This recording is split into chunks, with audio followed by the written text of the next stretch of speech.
I'm very excited to introduce you to the next act today. Please put your hands together and give a very, very warm welcome to Rebel Wisdom.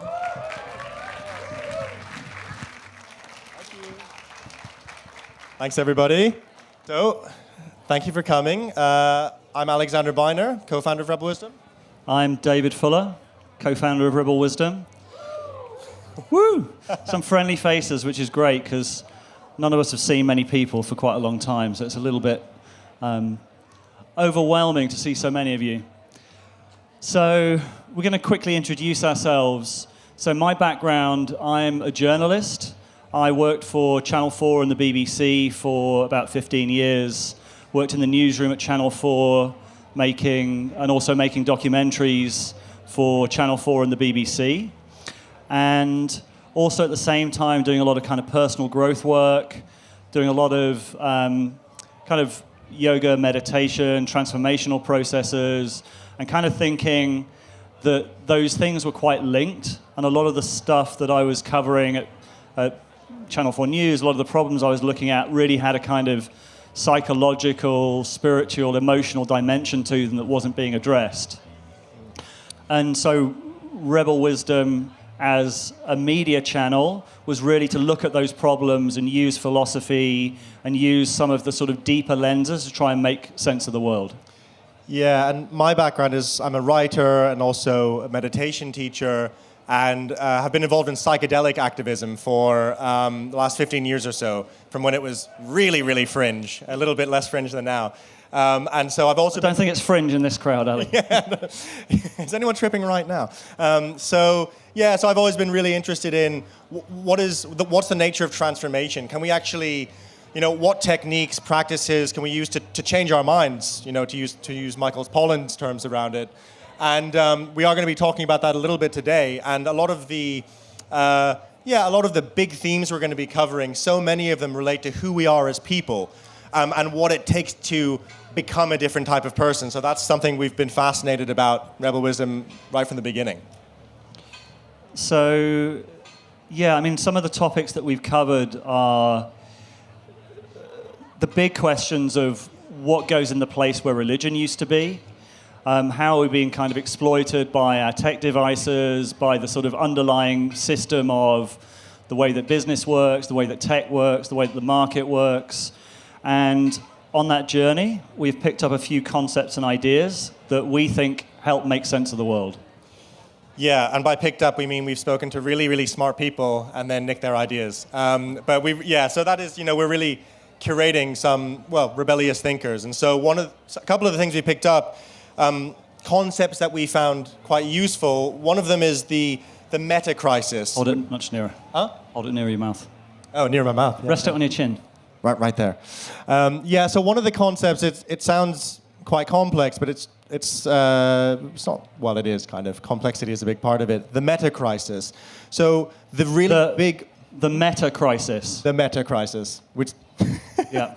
So those really big problems that we face. So environmental degradation, massive, wealth inequality, mental health epidemic, all these interlocking problems of the modern world that really sit above a lot of the other ones. And then there's also beneath the meta crisis, there's something that we found really useful called the meaning crisis.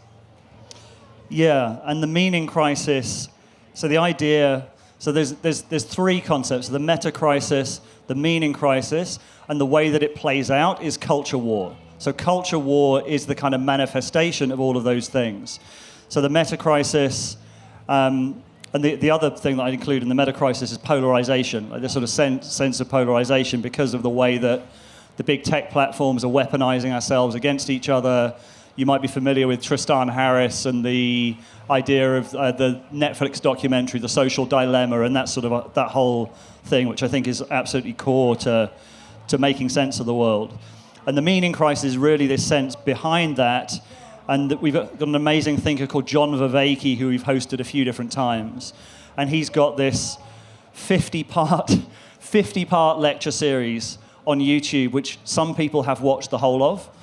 I haven't managed it. I heard one person watched it 3 times, and he tracks the entire history of philosophy all the way from the pre-Socratics to where we are now and maps how we've kind of lost this sense of meaning. And you can simplify it as we might be the only people in history who don't really have a coherent narrative of why we're here and what we're doing. And so one of the many results of those two crises, and especially the meaning crisis, is that the world is getting really, really weird. And that the role that used to be played by religion and big grand narratives that helped us make sense of the world, when that goes away, we start to very often reach for politics, reach for anything that can explain stuff. And it's a big part of being human. But I think particularly over COVID and over the last 4 or 5 years, we've seen it get weirder and weirder. So think of the storming of the Capitol building and the Q shaman, the whole QAnon phenomena, the kind of expansion of internet religions that kind of fester or grow online and then erupt into the real world.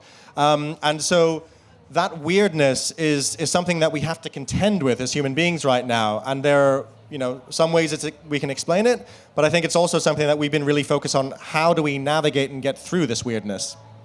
So today we've got a series of speakers who are going to be talking about different aspects of all of these different problems and trying to sort of pull it apart over the next 3 hours or so.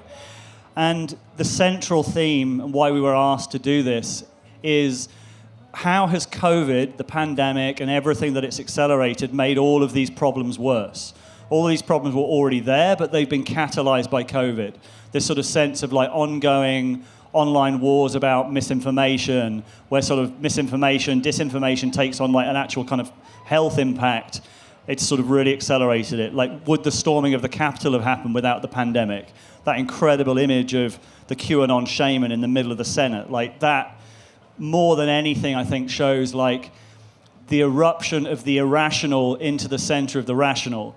And our kind of core belief is we're going to see more of this, because essentially the irrational is always there. We tamped it down for most of the last few decades, but now because of especially decentralized media, it's coming out again. It was always there, but we were kind of able to ignore it.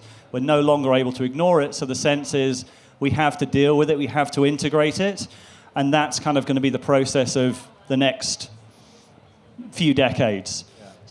And so the talks we're going to have today are just a kind of exploration of how do we make sense of this, and what are some of the tools that we need to, and ways of having conversations that help us deal with the complexity that we're all living through. And a big part of what we do at Rebel Wisdom is run courses and retreats based around what are the cognitive tools we need, what are the emotional, conversational tools that we need to be able to figure out like what the fuck is going on, and once we've done that, what should I do about it, and how do we come together and have a real conversation about topics that very often they feel too hot or we don't really want to touch them. So, have you said we're trained as counselors yet? No. So, both Ali and I, we actually met through Breaking Convention, the Psychedelic conference in 2013. Yes. Yeah. And since then, we've also done quite a few sort of courses together. We both trained as counselors together. And it's that sense of how can we start to have different kinds of conversations? How can we start becoming much more aware of what we're bringing to the conversation? How can we be aware of how we're being kind of manipulated? Especially, I'll keep coming back to like the big tech platforms, because the whole way they work is by mining our consciousness, by mining our attention, by keeping us in what we know, like rewarding our confirmation bias, making me think we're always right, even though we're not. And so this sense that the world itself, we can't even really perceive the problem because these platforms warp the world around us in a way that we can't actually even perceive what's going on a lot of the time. And we'll come to that in a second with our first guest, Alex, who's disappeared. Alex, amazing. Alex Krasodomski from Demos, who's been thinking about these problems of like the tech platforms and the information landscape for a very long time. So we'll come to him in a second. And after Alex, we're then going to look at like what is if that's the external, what's going on in culture, what's the internal? Like what are our biases? What is the kind of lack of empathy that we really see online? And so we have Ayishat Akanbi to talk about that. And After that, we're going to look a little bit more about how some of the problems to make all of this better often make it worse. So we have Anthea Lawson, author of The Entangled Activist, to talk about that. Yeah, and then after that, we're going to be exploring psychedelics a little bit, conceptually, not actually. But I'm going to talk a little bit about something that I've been very interested in, which is how psychedelics are entering their mainstream, both economically and culturally.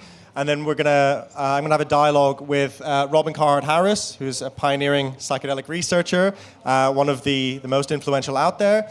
And we'll talk about what are we actually learning from the science? What are we learning from the psychedelic trials that are happening? And where's the whole field potentially going? And then at the end, at about 4:30, we're going to have a Q&A. So if you do have questions that come up, I'm afraid you're going to have to wait for a couple of hours before you get a chance to ask them. Or you could just go have a wander and then come back. But we will have all of our guests on stage at 4:30 for a Q&A to address anything that comes up. So, without further ado, we're going to move into problems of sense-making with Alex Krasodomski. Alex. So, Alex, would you like to introduce yourself for the crowd? Yeah. Hi, everyone. My name is Alex.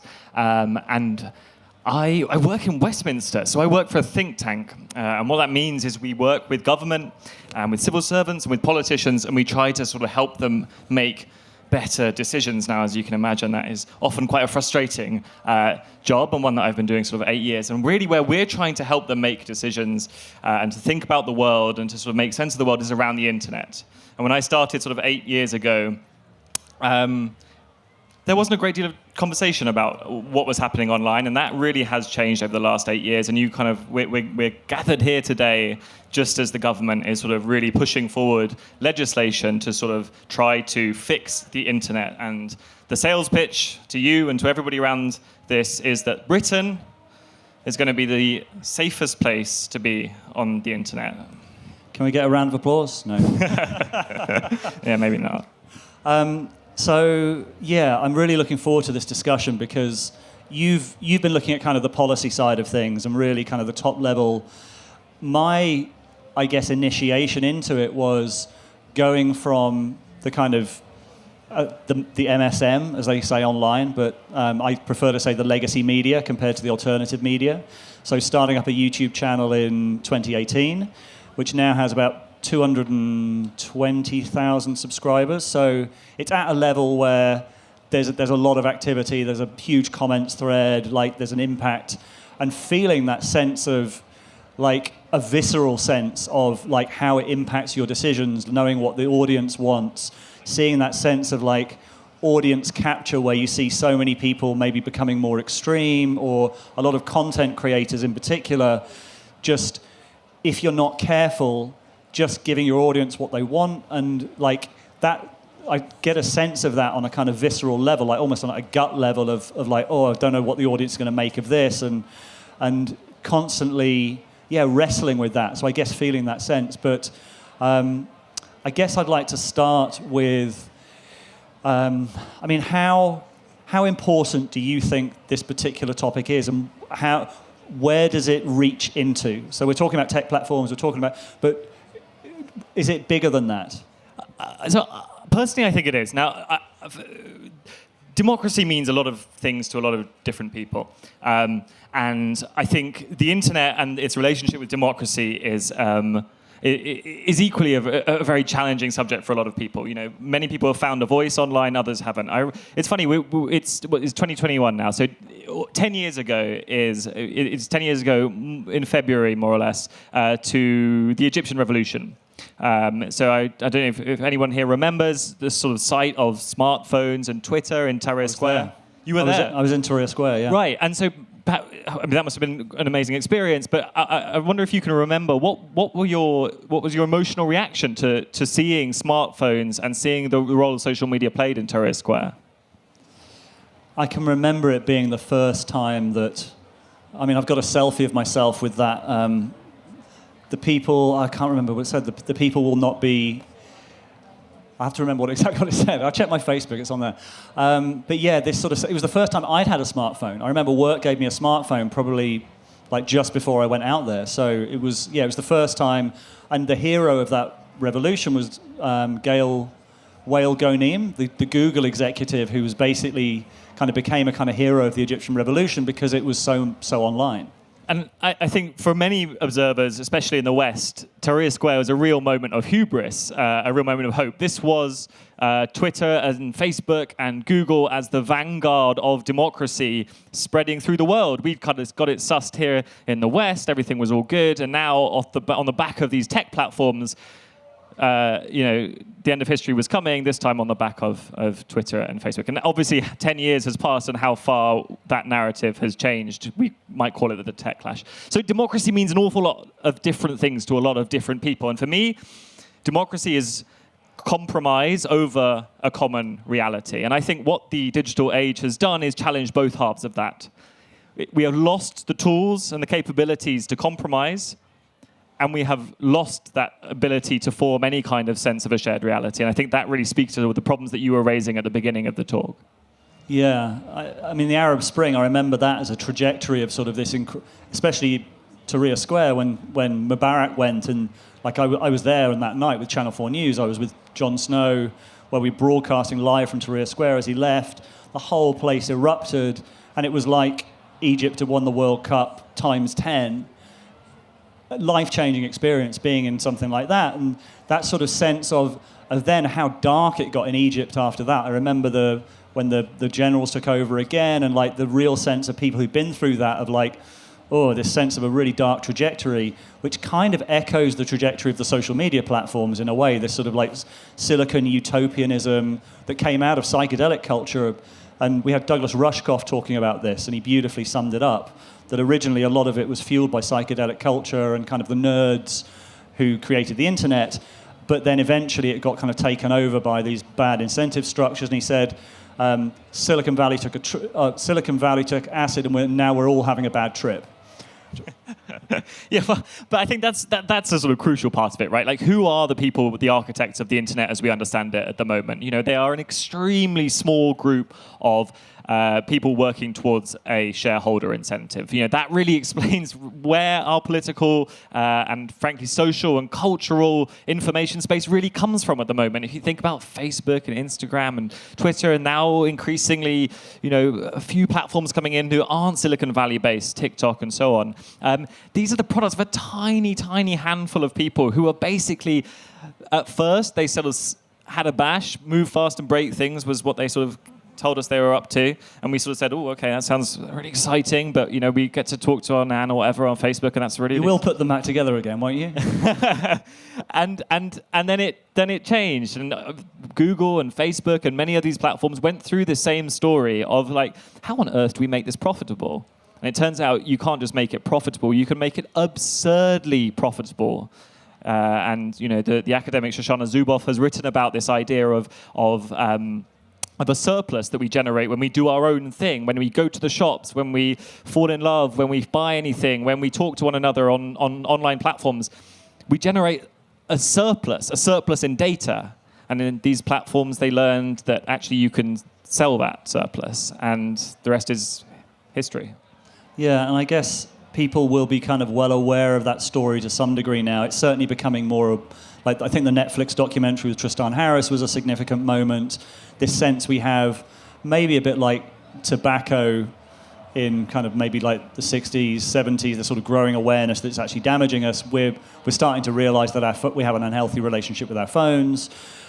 The new thing, I guess, that we want to touch on in this is like, how has the pandemic accelerated that? Because obviously the medical misinformation thing has really accelerated it. It's like, what do you think, if you're taking sort of a big picture view, how has the kind of whole COVID thing accelerated the problems and revealed new problems? I think it's done so in two ways. One, this is a sort of unprecedented information challenge for everyone. And I think everybody's kind of explored this at one point or another. Probably everyone in this audience has been frustrated by some aspect of the communication they've had around this.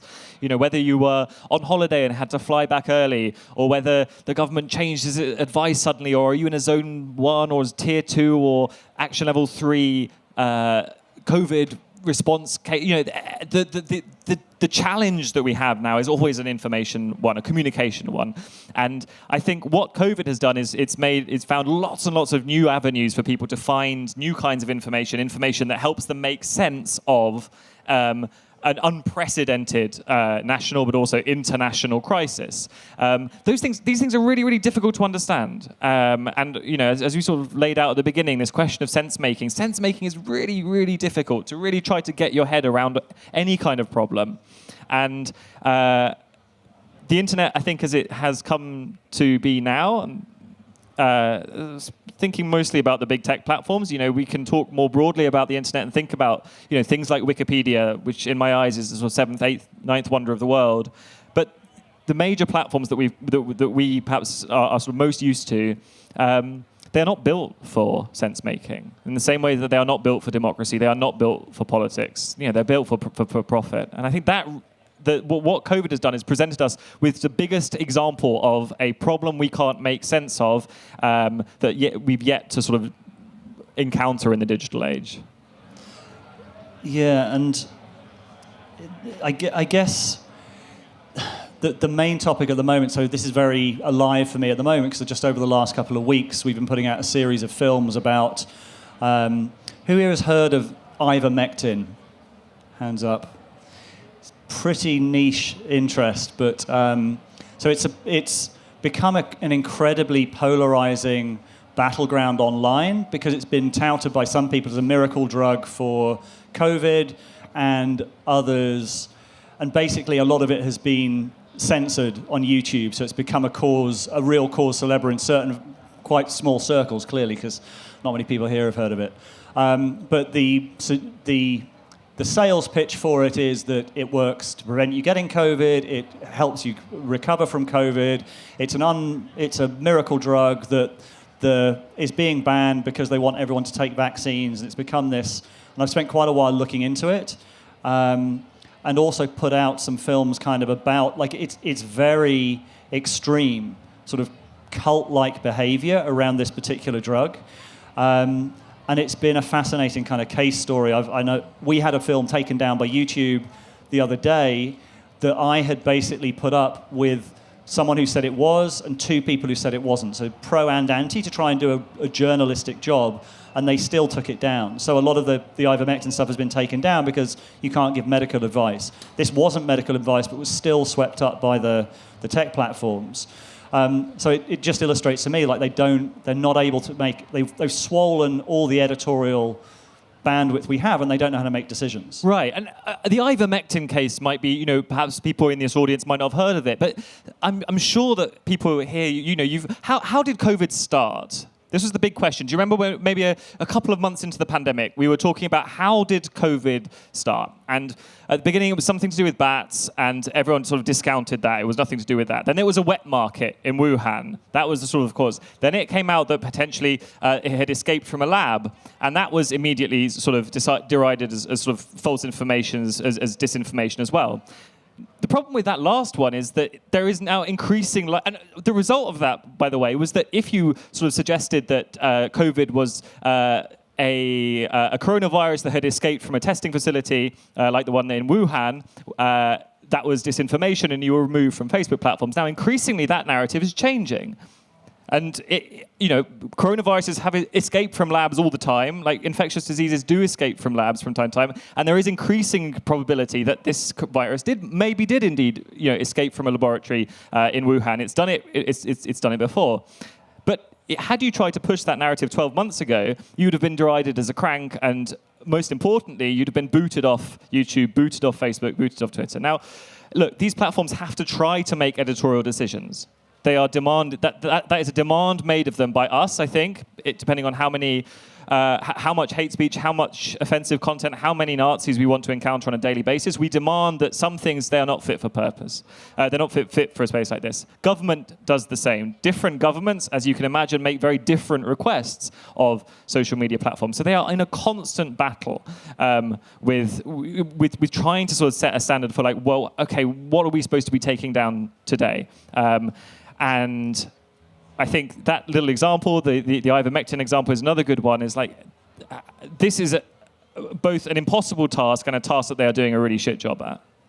Yeah, I'm glad you brought up the lab leak example, because it's probably a better example than the ivermectin one, because at the moment it's not really known what the truth is with ivermectin. But with the lab leak, it came out very quickly that actually, and I think that particular conspiracy theory, or what was labeled as conspiracy theory and then turned out actually, at the very least, it's possible, maybe even probable, and always was, given that the principal research center for working on bat coronaviruses is in Wuhan, very close to where the virus first emerged. I mean, at the right at the beginning, it was like, and it was like, this is obviously not a 10 years conspiracy before. theory. It happens all the time. Yeah. Yeah, and I think I've seen that, like the way that story has shifted, I think has seriously damaged people's trust in a major way. Like, people were really paying attention to that. People got very passionate about it. And the fact that it then turned out that there was a very cynical, deliberate attempt to crush that story. I don't know if you've seen, like, the Peter Daszak letter, and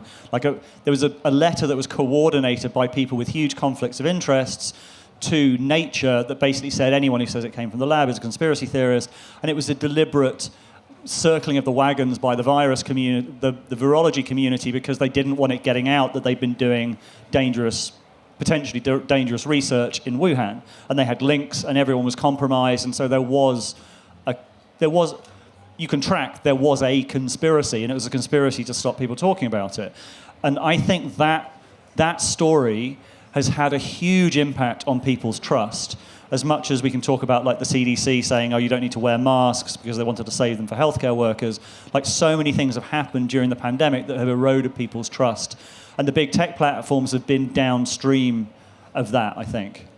I think you're right, and I think this really speaks to the word on the street, or whatever it is, over the last 3 years in my world has been this big word, disinformation. Or maybe before that it was fake news, Donald Trump, all the rest of it. And I think disinformation is one of the most sort of difficult subjects to take as a whole and to think about, and to certainly try to find a solution to, especially I think if you are a major technology platform. These are as you said, like, very much what we mean by disinformation, what Donald Trump meant by fake news versus what we might describe as fake news. These are all wildly different things, and there is no sort of one solution here that makes it that sort of solves a huge information problem around what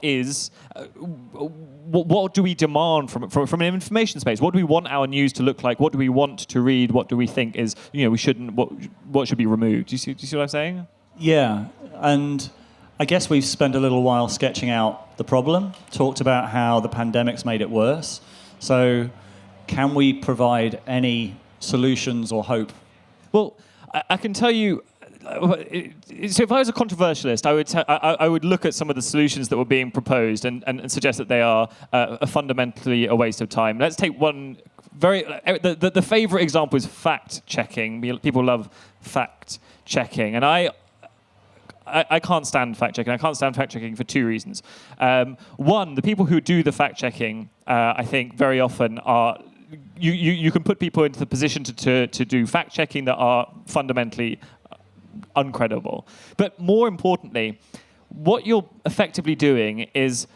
fitting seatbelts into a car that doesn't have brakes. You're rearranging the deck chairs on the Titanic, whatever it might be. If you take a platform like Facebook with fundamental structural problems, like the ones that Facebook has, this thing is a multi-billion-pound machine for maintaining attention, and its designers, the people in charge of Facebook, answer to shareholders by law. They have to turn a profit. That's the game, right? And also, just on Facebook, that they are one of the primary radicalizing forces. Like the suggested groups, like people who are interested in natural news. Oh, maybe you might also be interested in an anti-vaccine group. Oh, maybe you might also be interested in QAnon. Like, they actually were primary factors in this radicalization. And this is by design. Let's not make any bones about this. Like this. Maybe 10 years ago, everybody was moving fast and breaking things. Now this is by design. But the point is if you've got this sort of utterly derelict system, and then you whack a few fact checkers in there and ask them to sort it out, obviously they're never going to stand a chance. Never going to stand a chance. And then lastly, I'd say that, like, a lot of what disinformation, it can be.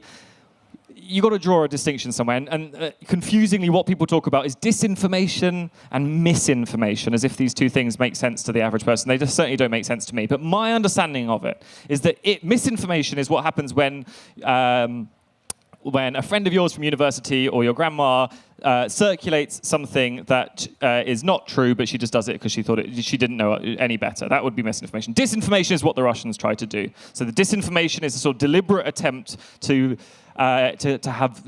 facilitate political or social or cultural change in another country by a foreign country or even as a domestic actor. Now, regardless of whether we're talking about misinformation or disinformation, it is an attempt to change the way that we think by changing something on the internet. And fundamentally, these are often things that you can't fact check because very often there's no facts involved at all. I can give you one example. There's a Twitter account. I'm not going to advertise him. He's been going for 20 years. He's, quote unquote, maybe some people will be familiar with Britain's vilest troll. And he's been on Twitter for 20 years. And so what his game is, or one of his games, is to retweet factual news stories from reputable sources about BAME violence. And he will exclusively tweet stories about black minority crime in London. Now, all of these stories are factually accurate. They're all reported by newspapers that we would tend to accept are mainstream media, or he's reputable and so on. But the fact that he's only tweeting this very tiny, narrow segment of the news creates a really false illusion when you click on his timeline and scroll through. Now, you can't fact check your way out of a problem like that. This is a fundamental structural challenge facing platforms like this. And this idea that we have an easy solution to disinformation like this is nonsense. And it's one that the government is coming to terms with now. Yeah, and it's not only nonsense because of that, it's also it's laughable. You go on Facebook and you see Facebook says, you can tell it's just them covering their ass. And the same with YouTube. Like if YouTube is hosting something that is basically kind of medical misinformation, and then and find out the stuff about COVID from your reputable doctor as a little fact.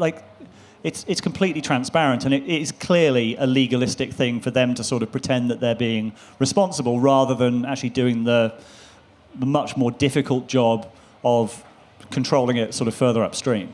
Right, exactly. And, we probably can't sort of find a solution for this in the next 5 or 10 minutes or whatever. But if I was to point people towards one solution that you guys can all be part of is to think about this in terms of power. One of the reasons I think Facebook is, you tend to be able to do this with an audience. So I don't know, hands up if you have a Facebook account. Right. Hands up if you're proud to have a Facebook account. It's a massive difference, right? Nobody has a sense of pride from having a Facebook account. Nobody takes pride in what they have in social media platforms, right? Now that's so different to communities in the offline world, right? You might take some care about your front garden, or maybe even your local community if you're that way minded, or the street when the ice sets in and you chuck your salt out, your grit out, or whatever. You have to take you have the power to take some responsibility for your community. Now Facebook is not built like that. It's changing bit by bit, but it's fundamentally built with power centralized right at the top. Think about what happened on YouTube, to take you another example with your video. They removed your video. Do you know why they did it? Do you know who did it? No. Do you know when or what? How that when. decision was taken? How that decision was taken? Why it was repealed? Right. And they also put it back up, and I don't know why. Right. There's no transparency in this problem, and also you have no recourse. You were able to appeal one way or another. But I would say that's, perhaps as you sort of indicate, a result of the profile that you have that allows you to speak to YouTube directly. Now, the average person doesn't have that power. Now, that doesn't apply in other parts of the internet, and it doesn't apply in smaller parts of the internet. So if you have a WhatsApp group where somebody's being an arsehole, tell them, take responsibility for that WhatsApp group. If you are part of for my sins, an Aston Villa fan forum, goodbye Jack Grealish, this Aston Villa fan forum is the most beautiful, wholesome part of the internet that I have ever been on. The administrators are all known. One of these guys has posted 30,000 times on this platform for the last 10 years or whatever. Everybody knows who he is. He's part of the look. Do you see what I mean? Like, none of this exists. He has a reputation, and everybody trusts his decisions when he makes administrative decisions, when he boots somebody out of the space, where he takes the time to curate and look after the Aston Villa fan forum that I'm a member of, right? So look for the opportunities online where you can move away from relying on the platforms to police things, and look for opportunities where you have the power to try to sort of shape them yourself. I mean, one of the you did a report about kind of how to create healthy norms online, and it's more about good community norms rather than censorship. If censorship happens, it's gone too far, it's kind of a last resort, which I think is good. The problem is, or one of the complicating factors is, having been on YouTube, had a channel on YouTube, free speech absolutism is basically the number one religion on YouTube. The idea, and it's an ideology. It's not, I mean, I guess because there's a lot of Americans among our audience and like the First Amendment, so it's kind of really baked into American culture. But this sense that good speech will drown out bad speech, who would we trust to do this, and that censorship is the worst of all possible worlds, and like this is like you discredit yourself immediately among a certain quite a large number of people by talking about even moderation, let alone censorship. And that for me is one of the big problems. Like I'd say it sometimes feels overwhelming, like how many people believe that online. Like even having that argument of like, no, we do need some kind of moderation. Like I think most people, I don't know, I would imagine most people in this room would kind of see it as a normal thing. Like, of course we need to get rid of these sort of violent threats. Of course we might need to get rid of misinformation, but that's not a given by any means online. No, I mean, I think you sort of have to look at it two ways. So this idea of the marketplace of ideas, this idea that good ideas are worth more than bad ideas, and if you just talk about them long enough, then the good ideas win and the bad ideas go away. This is like clearly complete nonsense online. Nonsense for two reasons. One, because the bad ideas just don't like the good ideas don't win because good ideas often take a long time to think about. We don't really have the time. Perhaps you need to sort of think about them for perhaps they're more nuanced, perhaps it's a more balanced picture, perhaps everything isn't just black and white or good and evil, whatever it might be. And bad ideas tend to be a little bit simpler, but also bad ideas don't die. In fact, bad ideas often get rewarded. If you think about the kinds of people who, the kinds of theories that we might have like laughed at, phrenology's on the way back up, like skull measuring, like this, all of these like nonsense conspiracy theories, and like pseudoscience that we sort of got rid of, literally hundreds of years ago, were outed as basically being nonsense. They're all back and they're doing better than ever, and now you can get your skull measured as well as getting your horoscope done and all the rest of it. Like it is astonishing that what platforms like social media platforms do is they create markets for stuff in such a wide range that there is just no space for these. There's too much space. There's no reason for these ideas to die. They're always going to find some willing audience. There will always be a tent at the festival. Nobody's going to. There's always room. So we're just coming to the end of this section, and before we transition into Ayisha, when we're going to talk a little bit more about kind of the underlying dynamics, so kind of segue into that might be like, what are the platforms preying on in terms of our like psychological flaws, our kind of like narcissism, all of these things that then display as the sort of the bad behavior that we see? It's a really good question, and I'm no psychologist. I wouldn't be able to tell you exactly what it is that they're looking for. You hear all these horror stories about people who are paid millions and millions of pounds a year to find new ways to make to keep us hooked to these platforms. But the bottom line you have to understand is that these are ruthlessly efficient capitalist businesses, and that they are under an imperative to make as much money as you can. That is the only way, in my eyes, of explaining any of the stuff that we see, and they've got very clever people working on making sure that they make as much money as they can, and that kind of leads us to where we are today. Alex, thank you so much. And now we welcome to the stage Ayishat Akanbi. Ayisha, Thank you for having You me. are a stylist and a cultural commentator. How do you feel about being called a cultural commentator? It's interesting and it's new. Should we sit over there so we change and these people over here can see more this time? Sorry, guys. Yeah. So a cultural commentator, it's definitely not a word that I personally used to describe myself. I was just speaking on what I'm observing and talking about a lot what doesn't seem to be there. If people perceive it as cultural commentary, I'm not offended by that. But I think what I'm trying to do is just look at what's missing, you know? It's not political in my sense of things. I'm just very interested in why we as people do what we do. And your kind of, if people are familiar with any of your content here, it might be your film was called The Problem with Wokeness. Yes, so I think that's the first video where a lot of people got to know some of my thinking. And so that was maybe in 2018. And I think I wrote a tweet. I think that's how that video came about. So I had a tweet that said something I think like wokeness has replaced compassion with moral superiority. And DDN, Double Down News, they reached out to me and they said, would you like to make a film about that? And at the time, I didn't think I said anything controversial. It was just something that I was observing. And I did the video. Didn't think much of it. Generally, when I'm interviewed, I don't watch back. And yeah, I still haven't got to that part where I can watch myself. And then all of a sudden, I noticed I was having like lots of followers on Twitter and Instagram. And this was maybe like a week after the video came out. And I thought, let me check Facebook. Speaking of Facebook, I never really go there. I thought, let me check Facebook. And then the video had gone viral there. And there were thousands and thousands of comments. And I started reading the first few, and they were overwhelmingly positive, some not so much.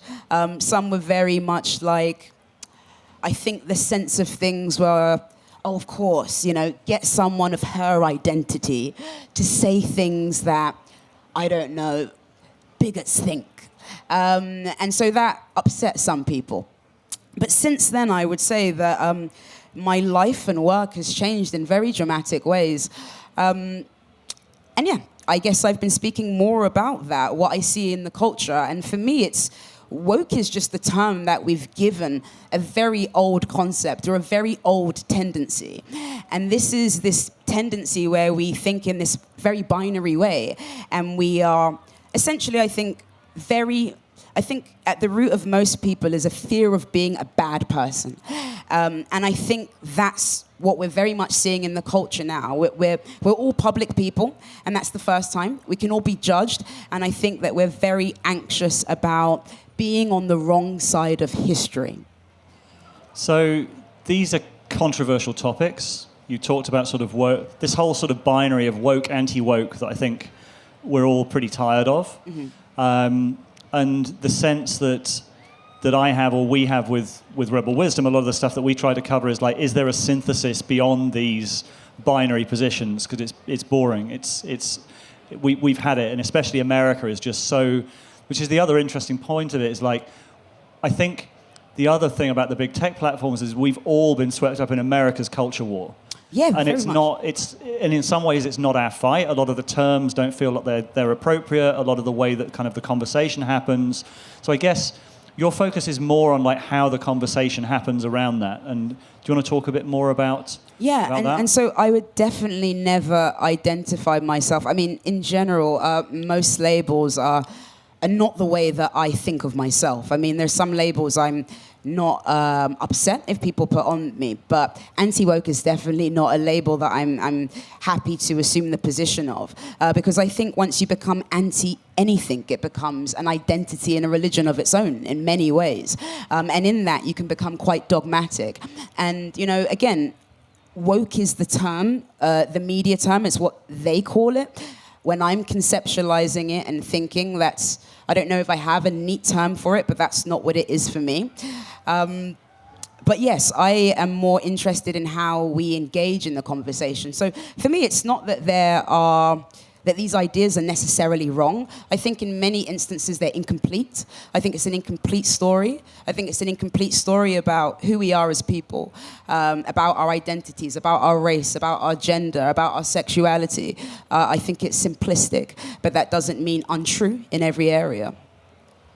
And could you talk about, so when I got in touch with you a little while ago, I found out that you were already aware of our content. You were sort of familiar with Rebel Wisdom. And could you talk about why that is? Yeah. Or what do you feel is the overlap?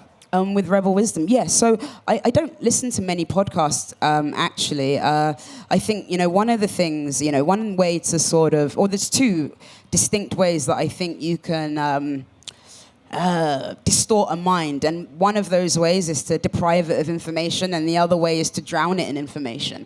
And I think in the podcast landscape, there is so much going on that I think I personally find it hard to hear myself think. So I don't do that very much.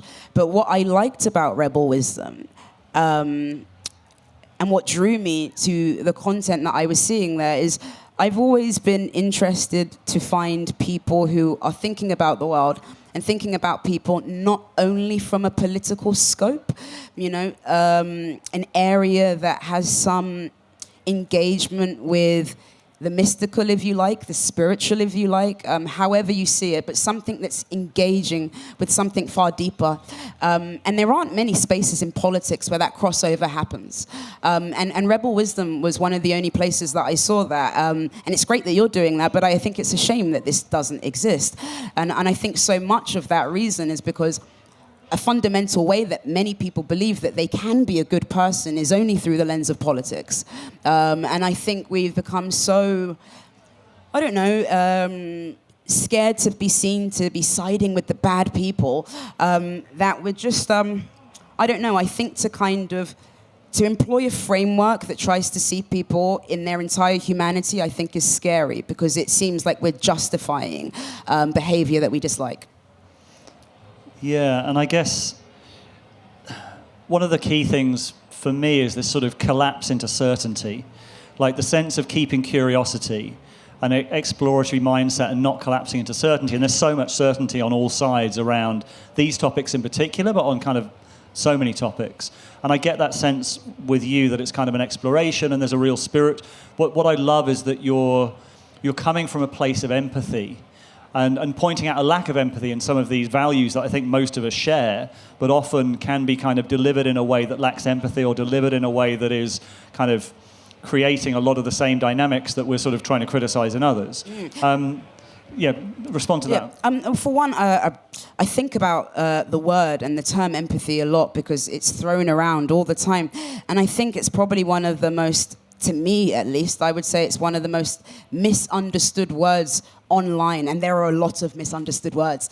But I would say that what people often consider to be empathy is selective sympathy. And so I think people are, because for me, if you only can have empathy for one group of people, then that's not empathy. It might even be pity, but it's not empathy. I think people think empathy is trying to be a good person. Maybe it's something like that, where I see empathy as a tool to strengthen our thinking. I see, because if you understand how people feel, you have a better understanding of what they're thinking. And so that's why, to me, it's better to employ empathy for people you disagree with, because then you have a better chance of understanding the emotional roots of their ideas. And so, I just think empathy is a very... it's just a very misunderstood concept. And I would like us to be, or at least I try to encourage a more empathetic worldview. Because what I seem to find is you scratch the surface and everybody feels like a victim somewhere. Everybody feels justified in thinking that they can hate someone else. And if you get to their emotional center, you can't really tell these people as to why they might be wrong in that sort of thinking. So I don't know. I just think that empathy is a good way of helping us become clearer thinkers. Yeah, and it reminds me of, you must know the story of Daryl Davis. Yes, I do. Yeah, exactly. Yeah. And that's a perfect example. So Daryl Davis, for anybody who's unfamiliar, is an American jazz musician, I think, originally. And he's black. And one of the things that he does is he speaks to white supremacist KKK members. And he is in no way a white supremacist, a racist, a bigot, but he really wants to understand how people can hate someone that they don't even know. And he's so interested in that question that he went and found out and asked. And many people, this is the thing that I've always found very interesting, many people who would consider themselves to be passionate anti-racists really do not like Daryl Davis. They really don't like the fact that Daryl Davis will sit down with someone who doesn't like him because of the color of their skin and try to work out what's going on with them. And in Daryl Davis's process, he's actually gotten many KKK members to leave that kind of thinking. He's got many of their robes from people who vowed that they would never go back to that way of being. And what I see Daryl Davis has done is much more powerful and impactful than telling these people that they're evil. I think they've heard it, and I don't think it really matters. I don't think it's very convincing. I don't think it's very compelling. But I think showing people who dislike you for no reason, and you being quite confident in yourself and not breaking around that, I think that says something that I think it shows them their own insecurities. This black man, Daryl, isn't insecure, but you are. And I think that's something they can see when they sit down with him. And again, so that's what I would call a very great example of using empathy for people you disagree with in the hope of getting them to change their minds. And how have you ended up where you are? I know we talked quite a bit in the car on the way here, so I know the answer, but you weren't always in the same sort of position that you are now.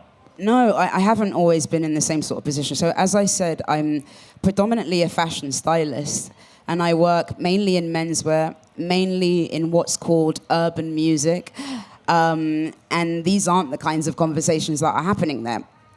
But in 2012, I had a really traumatic event happen in my life that changed my course of thinking, and that was, the unexpected passing of my brother. And that took me in a very different direction, thought-wise. My brother, actually, the way that he passed, he was actually killed by someone. He was killed by a younger person. And the way that I tried to, I guess, deal with that was understand. So that you have many options when you're in a situation like that. You can potentially grow quite cold and understandably quite anxious around certain people who might fit the demographic of the perpetrator.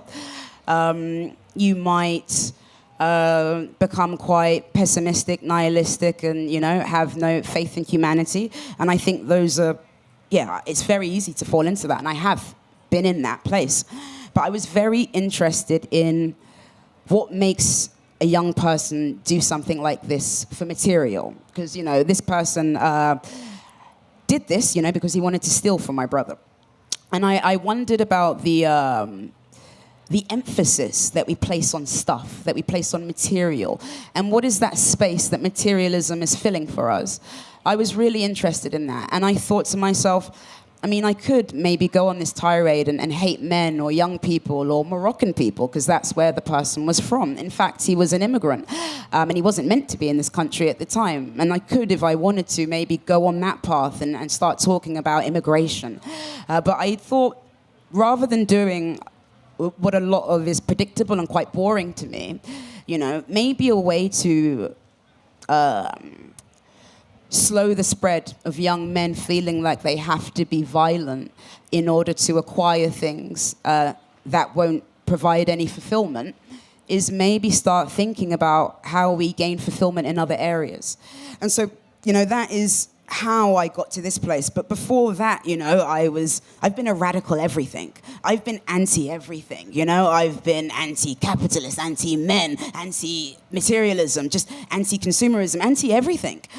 And what I think I found in all of those spaces, and I didn't know what I was looking for at the time, because like I said, I came from a deeply fashion background where people don't really communicate. I think I was looking for a level of self-mastery. I think I was looking for people who were not prepared to let the terrible things that have happened to them become a justification to do those things to other people. And that's actually quite rare, you know, and I realized actually this thing that I was trying to find in groups, whether it was the left or whether it was in some black nationalist identity or this or that, or it just wasn't there, you know, and this thing that I was searching for is much more of a personal undertaking.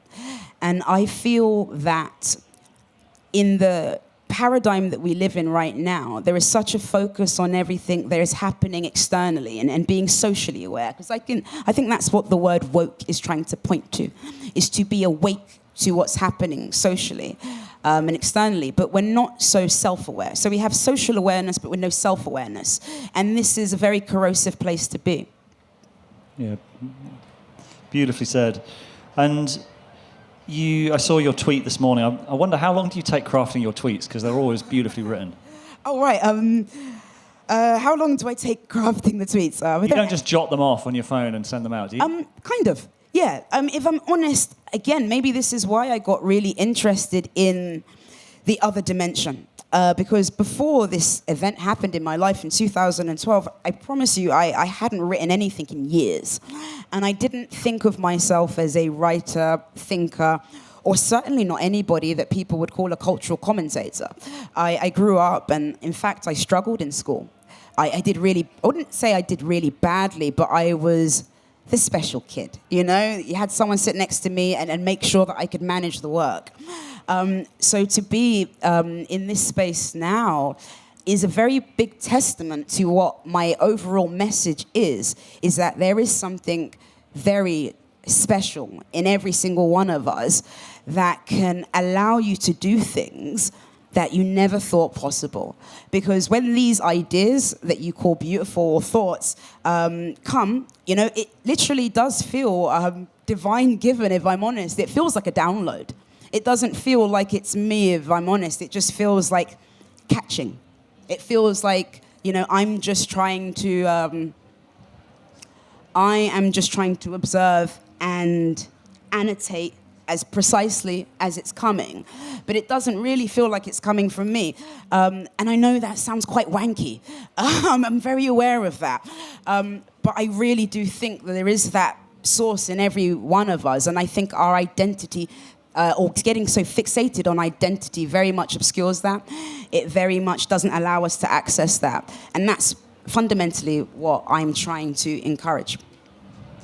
Yeah, because I've been, since we've kind of been speaking to each other for a year or so, and I think when I first talked to you, I expressed my concern because there's so many polarizing factors. A lot of what you're saying can be seen as supporting the anti-woke side, for example. And I've seen so many people get caught in that kind of dynamic because there are rewards, especially in America, there are rewards for doing that.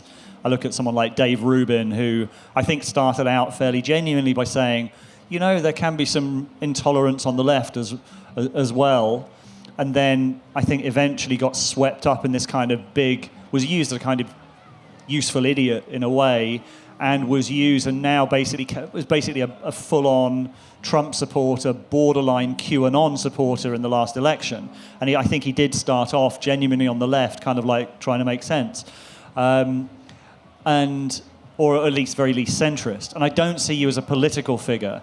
And I think you've done pretty well not to be dragged into that. But I also want to kind of ask, like, how do you protect against that happening if what you're saying can be kind of used or weaponized by others?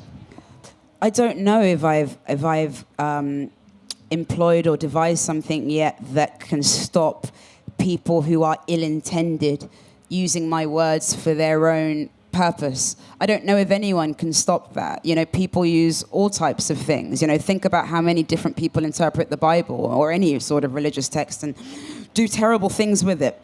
So I think there's a point where I try not to think about that too much. I remember actually one person did once on Twitter, and I don't actually get any hate on Twitter really, and that's quite unique, and I feel quite grateful for that. But there was one time where someone asked me, how do you feel that you have Trump supporters and, you know, white supremacists following you? I'm imagining this person assumes that every Trump supporter is a white supremacist.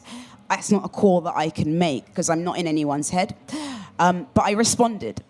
And I said that if I was to self-censor based on other people's ignorance, then I would be putting myself that would be a self-imposed prison. And I can't do that for anyone.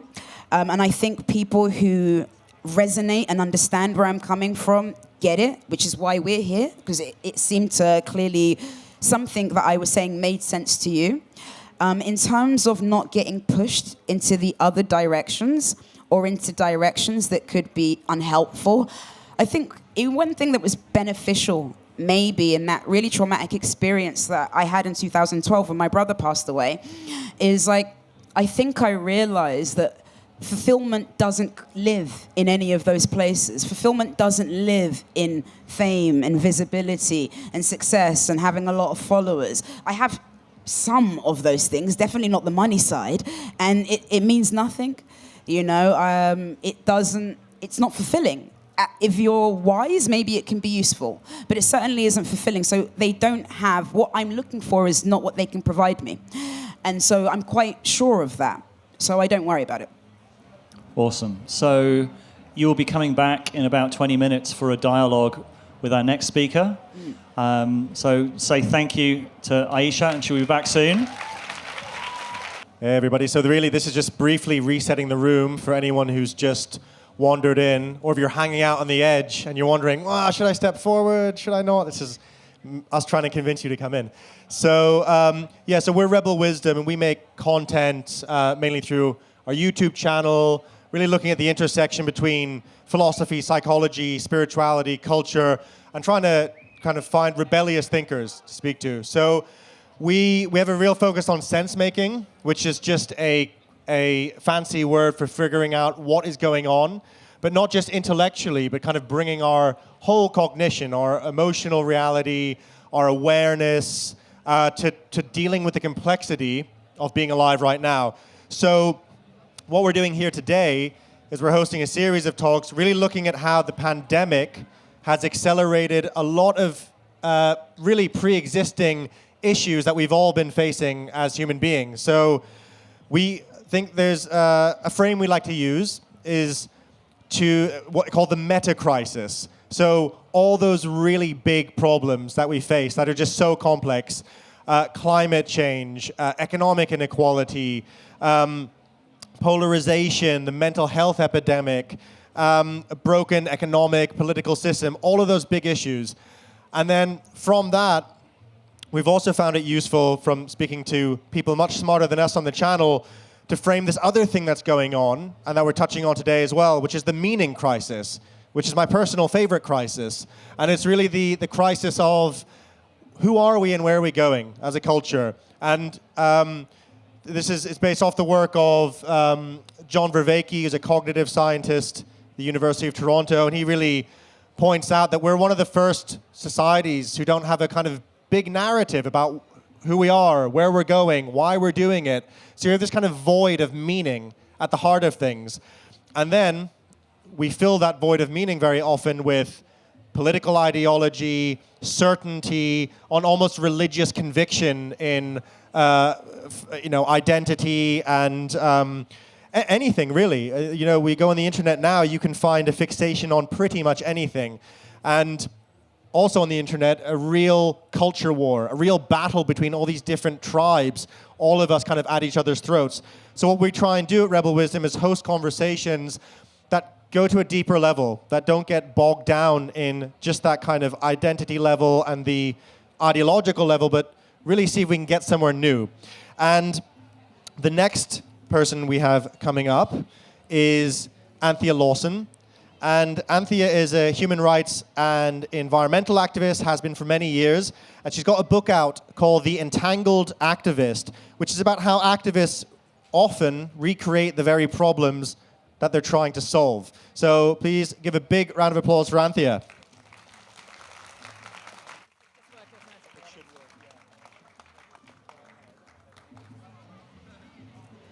Hello, everyone. Would anyone here say that they are an activist? Okay, couple of hands, couple of them nervous.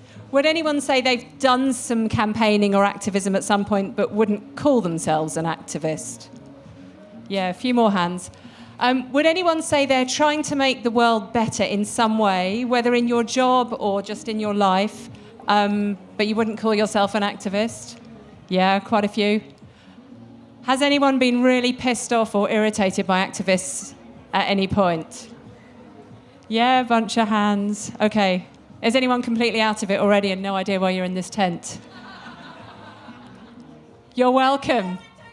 Keep going. Keep going. You're cool. All right. So my name's Anthea and I'm an activist, or at least I've thought about myself as an activist for a long time. I've worked to try and get controls on the arms trade.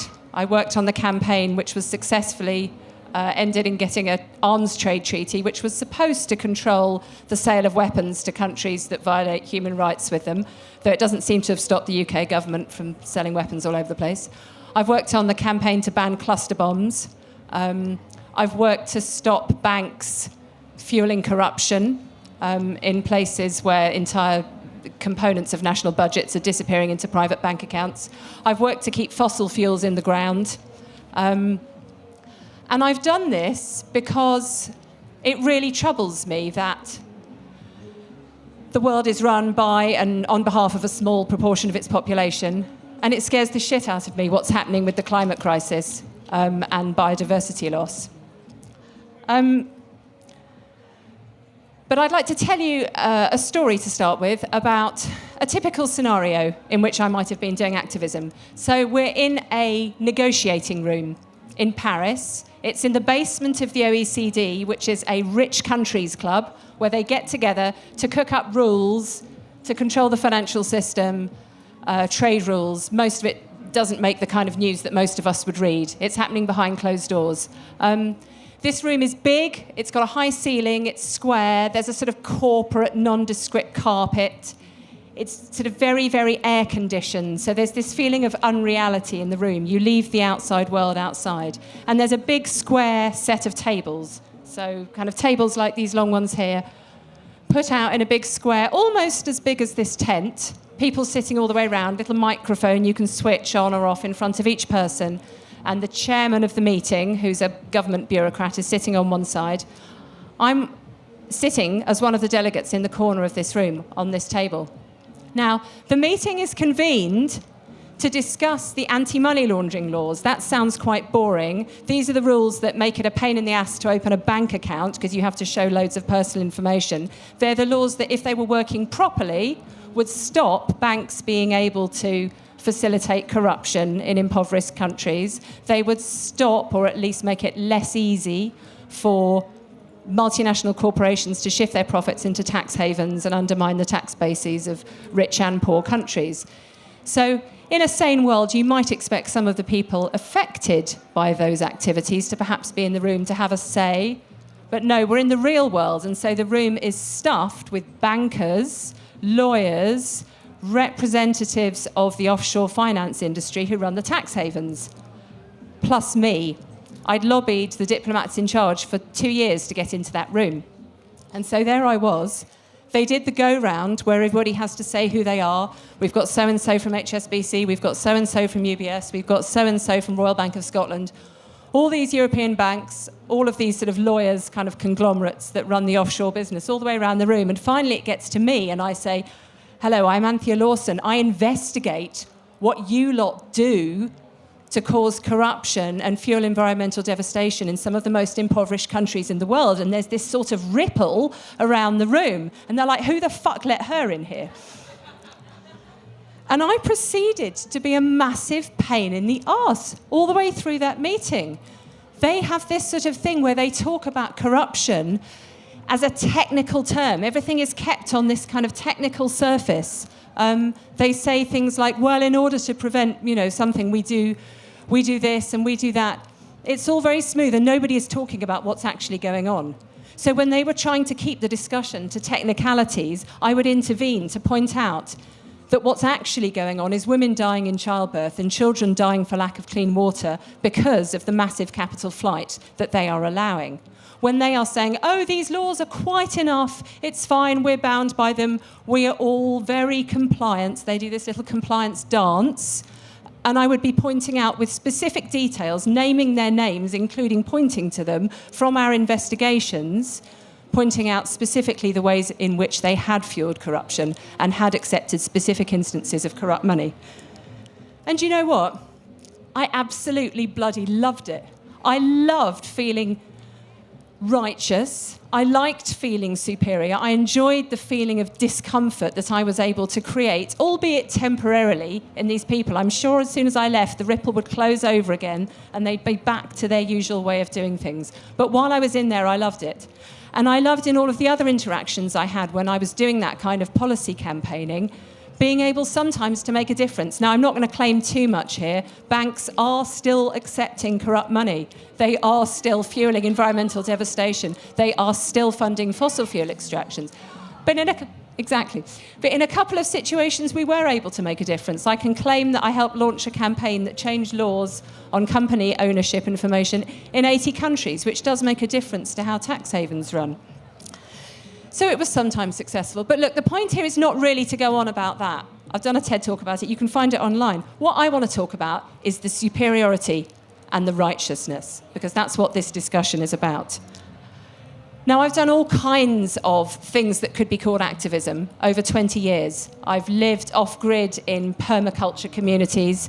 I've been out on marches. I worked for charities in professionalised campaigning jobs, doing investigations using the journalism skills that I trained in for 15 years, naming names, putting facts in front of policymakers. More recently, I've done stuff with Extinction Rebellion, been arrested, been to court. I've been trying to do all these things. I've even been snarking occasionally at idiots on Twitter. All these different forms of activism. And the thing that runs throughout them, I've never not seen it present, is that feeling of superiority. We know better. We're not asleep. We're right. They're wrong. Why don't they get it when we do? Now, the obvious problem with this approach is it pisses people off. None of us like it when other people are being righteous. It's extremely irritating. But actually, there's a much bigger, a deeper problem with it when it comes to how activism works. I think actually it's a failure to correctly locate the problem. Because what we're doing when we're being righteousness, like the very way that righteousness works, is it's making ourselves feel better at the expense of someone else who is wrong. There's a comparison built into it. We're not just feeling good in a self-arising way. We're feeling good because somebody else is wrong.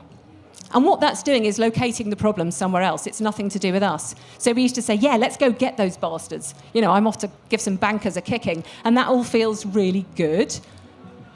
But that's suggesting that there is no problem with us. There's a sort of purity thinking in it. It absolves us. And actually, the world's not like that. OK, brief brackets there. Yes, of course, the bankers are a problem. But to put it all on that isn't quite how things are. Now, this is really built in to the very fabric of activism. I feel like there's a kind of social script, and it predates social media. It's built into the very grammar of that phrase. People will say to me, oh, you're off changing the world then. Let's look at that. We're changing the world. The we is the subject of that sentence. The world is the object. It's separate to us. And this kind of thinking actually goes very deep into how our whole sort of dominant sort of thought structure and philosophy is constructed. Since the Enlightenment, since the scientific revolution, we've had a kind of thinking that we can know objective things about anyone or anything else, and that we are the subject and that the object is separate to us. Now, there's an alternative way to see it, which is that we're entangled, and that when we're trying to change the world, we are entangled in the problems that we're trying to fix. And I find that this frame actually helps explain some of the things that are going on in activism that otherwise look a bit baffling. Why is it that people who are defending human rights are so busy denying the humanity of some of their opponents? Why is it that we are burning ourselves out when we're doing environmental campaigning, trying to stop an endless growth economic system from burning out the planet, using exactly the same sort of like heavy work ethic, capitalist sort of work methods to try and bring down that same system. Why is it that endless examples are coming out all the time at the moment about cases of bullying and discrimination and harassment abuse in professional charities in the UK, organisations that are all about making things better? Now, from the outside, that's just more fodder for they're just a bunch of fucking hypocrites, aren't they? Well, of course they're going to do that. That's what activists do. But I think to use the frame of entanglement, we can be a bit more compassionate about it. We are all caught up in the system that we're trying to change, even when we're trying to change it. And these ways of relating to other people that are about dominance, they actually go quite deep into our way of being. And so, of course, they emerge when we're trying to change the system. These ways of relating to other people and thinking that we're better than them are baked into political and economic systems that are causing inequality and injustice that we're trying to change. So I think we kind of all need to look at our own will to power. And the problem with activism is it goes into shadow. We don't want to look at it because we've identified ourselves as the good ones because everyone else is wrong. There's a psychoanalytic way of understanding this. The idea of the shadow, this kind of Jungian idea of the shadow, which is that there's a part of us that we don't want to be dealing with it. It's the part of us that gets repressed. It goes into our unconscious. It's the things that we've been told we're not allowed, or society tells us we're not allowed, or we don't like about ourselves. They go out the way. And activism can be really good cover for that, because we can kind of burnish our purity and good credentials and put that stuff out the way. And what happens with the shadow, in fact, the advice for finding our own shadow, because it's quite hard to know what it is, the very nature of it is it's gone, is to try and work out, try and notice who's really pissing you off, like beyond what they should be, because of course there are always annoying people out there, but the people that really get at you might well be embodying the aspects of you that you've put away from yourself. And so what the activists are doing is projecting onto everyone else the things that they're not comfortable in themselves, their own implication in the problem, our own guilt, our anger for other things that are not the issue in question, that it's a great opportunity to come and have a shout at some other people about them. And when we speak like that as activists, a sort of line is drawn. When anyone hears us, when we're being the activist, if we're speaking in a way that they wouldn't, and they're thinking, oh, well, I wouldn't speak out like that, if we're doing something they wouldn't, like sitting in the middle of the road or tearing down statues, whatever it is, in that moment, the person who hears us or sees us, says, oh, well, I'm not an activist. I'm not that. And across that line, the projections fly the other way. So the people who are looking at the activists are saying, oh, well, they're hypocrites, I don't like what they're doing, that's not me. But they might actually be unconsciously sending back their own projections about their own guilt, their own powerlessness, their own concern at what's going on, their own kind of worry about, are they complicit in what's happening? And this separation into the activists on the one side and the people who are not the activists on the other side, I think it has a really terrible effect. It stops us, the activists, from admitting we're entangled. And I think it stops everyone else from thinking there's anything they can do. Because they think, oh, well, I'm not an activist, I can't do that. And actually, we've given up our power, we've given up our agency in that moment. So I think what happens if we can acknowledge we're entangled, it doesn't just improve the activism, it doesn't just stop the activists being righteous. I think it opens up possibilities for everyone to act, but in a different kind of way. What would happen if everyone... OK, can I just do a little experiment here? Is anyone worried about climate change? Right. Does anyone think our government is doing enough? Right. So what would happen if everyone here hassled their MP, let's say once every 3 days, between now and the COP meeting, the big climate change meeting in November, and if everyone you knew did it, and if everyone at this festival did it? Is there anything actually stopping us from doing that? If it's our identity as, are we an activist, then I think the stakes are too high, actually. So I really like... I've been collecting definitions of activism that kind of open it up and open up different ways of seeing it. And one of the ones I really love is Alice Walker. And she says, activism is the rent I pay for living on the planet. And this opens up an idea for it as, this is about being human. And so I think this conversation we're having is really, really needed because there are massive problems with what is happening in the confrontations around activism. And at the same time, I don't think it's a call for us not to be doing something, whether or not we call it activism, because the stakes are too high. All right, I'm Anthea Lawson. I'll be signing copies of my book, The Entangled Activist, in the book tent over there. If you do buy it, it's much better to get it from an independent bookshop because I don't think Mr. Amazon needs any more willy-shaped rockets, but you may have different views on that. Thanks. But, Anthea, you're not allowed to leave yet. So we are now going to have a discussion between our last two guests, Anthea and Ayisha. I think... Where do you want to be? There's so many options. That feels too far from you. Yeah. Should we? Yeah, I think they're there, and I'll sit in the middle. Okay, cool. Yeah, that's cool. No, actually, why don't you sit on there and I'll sit here.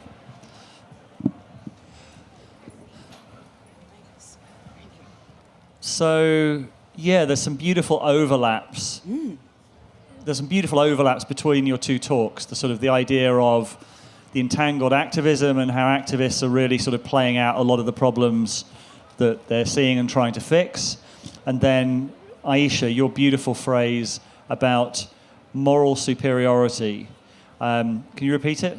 I guess we could say the culture is replacing compassion with moral superiority, I guess. Yeah, the idea of compassion replaced with moral superiority. Yeah. And I would love, I mean, you've both been listening to each other's talks. I'd love to make myself irrelevant as a mediator. And whether you have any thoughts, questions, or ideas that were sparked by each other's talks. And then I'll maybe kind of interject during it and kind of put in a couple of ideas if they come up, or any common themes. But would either of you like to start with a question for the other? Yeah, okay, I will start. I think writing a book like yours can be nerve-wracking. I think it can be a nerve-wracking challenge right now because, we do think in quite black and white terms, in, literally and metaphorically.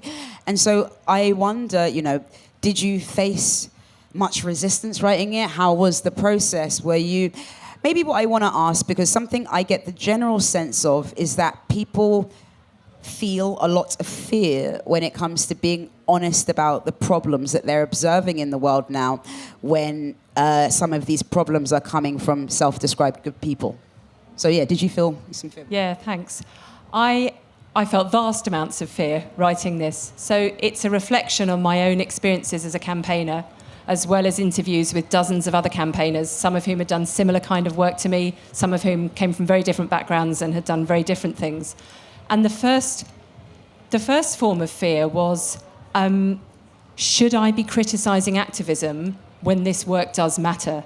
Because I think it's very easy, and there are lots of conversations where people are criticising activists for good reason. There are criticisms to make, but leaving out the broader picture that we are in climate and biodiversity crisis, we're in political breakdown, the people in charge are not getting to grips with it, people are not empowered to act. There are multiple problems, we don't need to enumerate them here. And people power in some ways does work. Yeah. And has worked, and arguably is the only thing that ever has worked. Yeah. So I didn't want to be giving ammunition to the other side in looking at the shadow side of activism. That felt really alarming. And then I went through this whole kind of thought process and talking to people and realised, well, hold on, everyone else can see it already. They can already see we're being hypocritical and righteous and controlling. We're the last people to be looking at this, so it's about time. And also this idea that we shouldn't be looking at our inner lives, because these questions do lead us into our inner lives, because the problems are so urgent. Well, again, we're the last people to be looking at our inner lives. The advertisers have been using the insights of Freud for more than a century to sell us shit. Neoliberalism, the political and economic project we're in now, is arguably a total remaking of the self, but a lot of us don't realise it's happening. It's about time those of us trying to change things looked at all of this. Yeah, no, I agree. Yeah, and I wonder, because you mentioned the shadow, Is everyone familiar with the concept of the shadow, like the Jungian idea? I mean, I guess it's been popularized over the last few years, and I know it's another interest that you've had. We talked about when we first did the interview. Yeah, for sure. So I wonder if there's a kind of common thread there to pick up on. Yeah, well, I guess, when I first started conceptualizing a shadow in my own mind, before coming across Jungian's work, because I think when I went through my own experience that was very transformational, part of what made me interested in, let me call it, the basement, our own basement of horrors, if you like. Part of what allowed Should we just say what the shadow is, just so everyone's on the same... Okay, so I forgot to... Yeah. So I imagine, you might have a clearer articulation of it, but I see the shadow as our subconscious. What is hidden in our subconscious that's maybe our darker matter. I don't know if that would be a way to describe it. So we all have a shadow. So this is things that we are not conscious of, but do inform our behaviors either way. And so our shadow might be informed by things that have happened to us as children. It might be informed by things that we don't want to look at because we've assign some value judgment to them. But the problem is when you don't acknowledge what's in your shadow, and we all have one, these things, they build and they nurture themselves and they come out, they leak into your good deeds in the world. And so that's why I've always been interested in the shadow, mostly because when I went through my own transformation, I realized I was not what I thought of myself. And some of that was not quite positive. And I think when I saw that side of myself, it was very unsolicited. I wasn't trying to be self-reflective at that time. But when you see yourself in a new light that isn't quite flattering, if you're interested, you can't help but act on that. If it means something to you, you can't help but act on it. And if you're really looking at shadow, I think it's ugly enough that it's automatic. I don't even think it's, because in many ways, if I'd have known what was to come after that was to come, I probably wouldn't have chosen to look into it. But it's, I think it's something that's out of our control once you recognize it. And I would very much say that it seems like, we're very, and I wonder what you think. I ask everybody who's aware of the shadow concept, because I don't know. Why are we so scared of the shadow? Because I find it weird in the sense that everybody acknowledges that they're imperfect people. So we all know that on one hand that we're not perfect people. Everybody would admit that they have flaws, but no one believes that they have, people don't self-reflect to that degree. And what is that, do you think? I think of this as sort of the difference between known unknowns and unknown unknowns. So the known unknowns are the bits that we okay, we know about that. I know I'm a flawed person. I know I do this. It's like that annoying question in job interviews. It's like, well, what's your worst characteristic? And you're like, oh, I work far too hard. All that nonsense. Whereas the shadow, what we're talking about here is the unknown unknowns. And when we don't know what something, we like to know. This is here be monsters territory. And the whole purpose of all sorts of psychotherapeutic interventions, arguably, in the broadest sense, they've all got different approaches, is to bring into the light those things so that we're no longer scared of them and they're no longer driving us in ways that we can't do. Now, this is tricky, isn't it? Because we can't be sitting here advocating therapy for everyone because it's expensive and it's not available, and that's a problem. But I think we can encourage a more reflective culture, and a culture that isn't, in its very terms of discourse, putting the problem always onto other people. Yeah, I'd agree with that. Yeah, and I think one of the ways of framing rebel wisdom is the sense that we are all going to have to go through shadow work as a culture, because the nature of the media ecosystem. So in the past, you had this sort of, you had the main channels, you had a very low resolution, you had gatekeeping, you had we could all agree a narrative. There was a narrative that took us through probably from the end of the Second World War up until it started to fragment. And now it's really fragmenting under the kind of impact of alternative media, more viewpoints, which is a positive thing, but it's also deconstructive of that narrative. And it shows, so all the shadow material, that we kind of were able to keep out with the grand narrative we had, that it never got into, we just gatekeep it out of the media, is now coming up and leaking out of the cracks because of the media revolution. Everyone has a voice. All of these perspectives that we were able to kind of say, no, that's beyond the pale, there be monsters, is now coming up. So I don't see an alternative than actually doing that shadow work of looking at all the stuff we've repressed as a culture. I don't know what the fuck that looks like, but that seems to be what we're going to have to do. Right. But I think in order, because, it is a question that I'm always wrestling with. So why can't we acknowledge the more uncomfortable parts of ourselves? Or why can't we acknowledge often that thing we hate in other people is the unacknowledged in ourselves? A lot of the time, not always. But, I'm in the habit now of when I really can't stand someone and there isn't really anything reasonable as to why I can't stand this person, I'm like, what? You going to name any names? Well, no, you know what? No, actually, not right now. Maybe next time. But I often think, okay, so what is this person saying about me? What is the similarity here that I don't like looking at in myself? Because when I think I have a very visceral reaction to someone that isn't necessarily fair, I know that they are. Even if I'm not always conscious of it in the moment, and I could still maybe act in ways that are not my ideal towards that person, but very quickly I recognize I did this, or I may have behaved in this way that was unfair because they represent a part of myself that I'm not comfortable with yet. They represent a part of myself that I'm still judging. And I find that in most cases when I am losing my temper with people.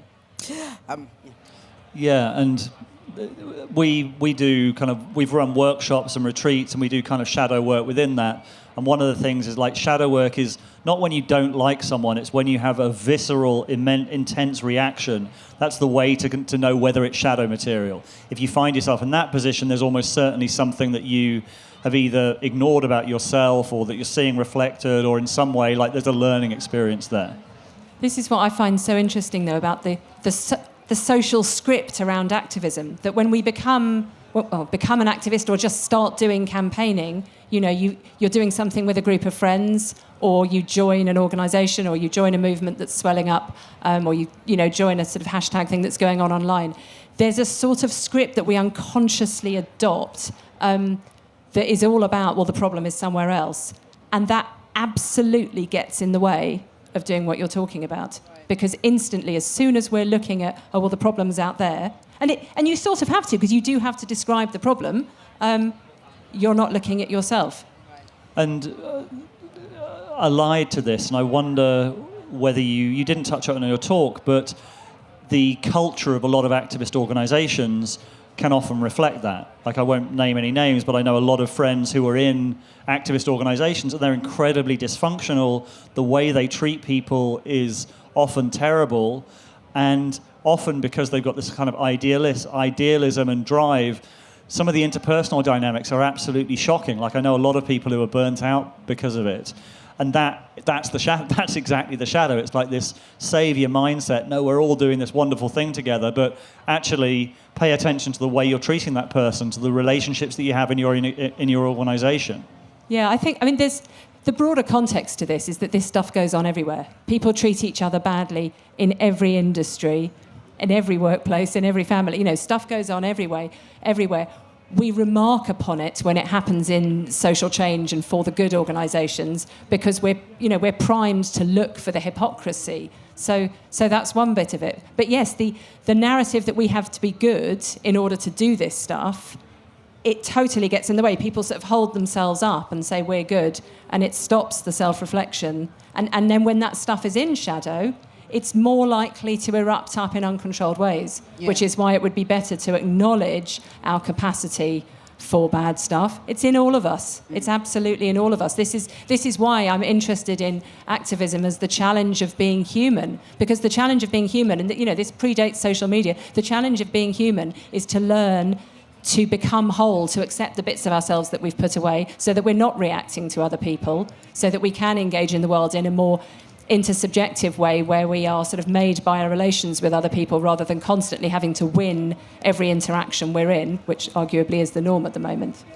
Yeah, and as you say that about whole, and I remember another Jung quote, and he said, "I'd rather be whole than good." And I think that's a really important thing to consider, what that means, to rather be whole than good. And I believe that is to accept or embrace the totality of the spectrum of emotions and feelings. And one of the reasons why I believe that we can't do this is because when we're thinking, we assign value judgments to our thoughts. So we think in terms of good and bad, and I think that's unhelpful. I think people should think in terms of, at least when they're analyzing themselves, only in terms of constructive and what's destructive. Because constructive and destructive, I don't think, are value judgments. So you can acknowledge something might be destructive, maybe like smoking, without feeling like, saying maybe smoking is destructive is a lot easier than saying, I'm a bad person because I smoke. That is not going to allow you to engage with the problem in a sufficient way. But I think instead, if we abandon at least in our thoughts when we're thinking of ourselves, I think it would be a lot more easier to recognize that we have these rough textures, if you like, and they don't make us terrible people. I think they make us human. I think maybe we're terrible, not terrible people. I wouldn't even go that far. I think, people are very questionable when they acknowledge these things and they don't do anything about them. But I think as long as we're making a conscious effort, I think that's all we can do. But I think our idea of being a good person, I think, stops us from being better people. I think it's like that. I had a question for you, actually, from something that you said when you spoke, and it was about certainty. Because I've been really noticing the way that part of the activist script that we unconsciously take on is, well, we have to be certain about things. Because when you're up against the absolutely implicit certainty of those who are running the system, like, I just can't tell you how many conversations I've had with men in suits who, in fact, one of them actually said to me, if you were an economist, Anthea, you would know that what you are proposing is simply not possible. Well, it's now law in 80 countries, so they don't always know. But you're up against this, well, of course we're right, and we don't have to be questioned. So we take on this, although you have to sound very certainty, and that can become very easily an over-certainty. Right, so I was completely. To speak to that. I mean, it's so funny. I haven't formulated these ideas properly yet, but I've been thinking about how so many people are considered intelligent over, noted people, and I believe the key ingredient is doubt. I think, and it's a balance. It's a really, really fine balance, because I would say that I am someone where self-doubt can cripple me to an unhelpful degree. However, self-doubt, I think, is also the reason I believe if anyone finds anything interesting that I have to say, it's only because I doubt. I doubt my own ideas sometimes, and I try to argue it and wrestle with them. If I think I have a good idea, I then immediately think, what is wrong about this idea? Because I know I have blind spots. I know my own intellectual oversights. And so I think doubt is actually how we strengthen our thinking. And it doesn't mean that we have to become so neurotic that, we can't have a thought because we don't know if it means this or that. So I don't mean being neurotic and self-obsessed, but there is a point of doubt, and maybe the difficult thing about all life is that it's finding that sweet spot of balance, which I don't think I have, so I can't say that I've reached it, and I'm speaking from the promised land. I'm not. I'm speaking from the trenches of someone who's trying to adopt this. But yeah, I think being okay to doubt your own ideas and doubt what you're being told. Isn't that what it is to be a skeptic? Or to be, to doubt, to question. So yeah, I think doubt is a major ingredient for many of the world's best thinkers. I think of people who are not afraid to doubt some of their best ideas, what they think are their best ideas. I like this idea of a sweet spot on these tricky kind of balances between being clear enough and doubting enough. There was another one I came up with in looking at how activists sort of recreate what they're trying to solve, which is this idea of starting with ourselves. So many people who are trying to change the world, they're either in saviour mode or they're so driven by the kind of the power of their own sort of narrative and anger about the difficulty of the situation that you're starting with yourself in a way that gets in the way of being heard, because people hear the righteousness, they hear the saviorism. And so we need to not do those things. But in order to not do those things, we actually have to attend to our own stuff. We've got to stop kind of like looking out there and saying the problem's over there. We do need to look at ourselves. So in order to not start with ourselves, we kind of do need to do a bit of starting with ourselves. And I think the problem right now, but why aren't people starting with themselves? Because that's what that makes me think about. Because I'm always thinking, I have the same thought process. Why aren't we exploring ourselves? Well, how can we? We're distracted. What are we distracted by? Our phones. If not our phones, the emails, the messages, the texts, all of these kinds of things. We have smartphones, which means even when we're not in work hours, we're expected to be reachable. And then not on top of that, people have children, people have all of these responsibilities and obligations. Maybe the only reason as to why I've thought about some of these things, I don't have some of those responsibilities. I don't have children, I'm not married, I don't have certain obligations. I wouldn't say I'm the most outgoing. So I spend a lot of time thinking by myself. But that's not something that everyone's life affords. And so I think we actually, which is why I took a picture of this thing over here about how to be idle, the manifesto, because I was looking at it and it was interesting to me, because I think actually if we do want to think and if we do want to be able to be self-reflective so we can understand other people, so we can be more compassionate, and so we can change people's minds, if possible, is to cultivate boredom. I think we need to cultivate the time to be bored where we don't fill it with our phones. So we need to be conscious of the times where we're not really doing anything, and let's be aware of how much we feel that we need to reach for our phone then. And if we can, let's just try not to. So we can cultivate the state of boredom again and just start thinking. I think one of the other things that stops us looking at ourselves, I think this brings us into the other area that I really wanted to talk about with you, is the lack of meaning in our culture. I think one of the things, we don't want to sit still and be with ourselves because we might realise that there's a bit of a void that we're filling with the things we've been told to fill it with social media, with consumerism, with kind of being on the treadmill in all sorts of ways, whether it's work or not. And that brings me to the question of spirituality and a sort of a spiritual disposition. Spirituality, the big S word. I call it an S word sometimes because depending on the circle you're in, that word can go very different. That word can mean all types of things. It can mean that you're not credible. It can mean maybe you smoke too much weed. I mean, for some people, it means all sorts. But no, for me, when I think about spirituality, so beyond concepts like, the third eye and chakras and all of this and all of that, I just see it as the removal of that which is false, fundamentally. Is the attempt to remove that which is false in ourselves, in our external worlds, in our relationships, in our families. And I think when we remove that which is false, whether it's interests, some of our interests aren't genuine, some of our interests are based on what we think we should do, based on our race, based on our gender, based on our sexuality, based on our idea of a good person, and these things are false. And they stop us from confronting who we are.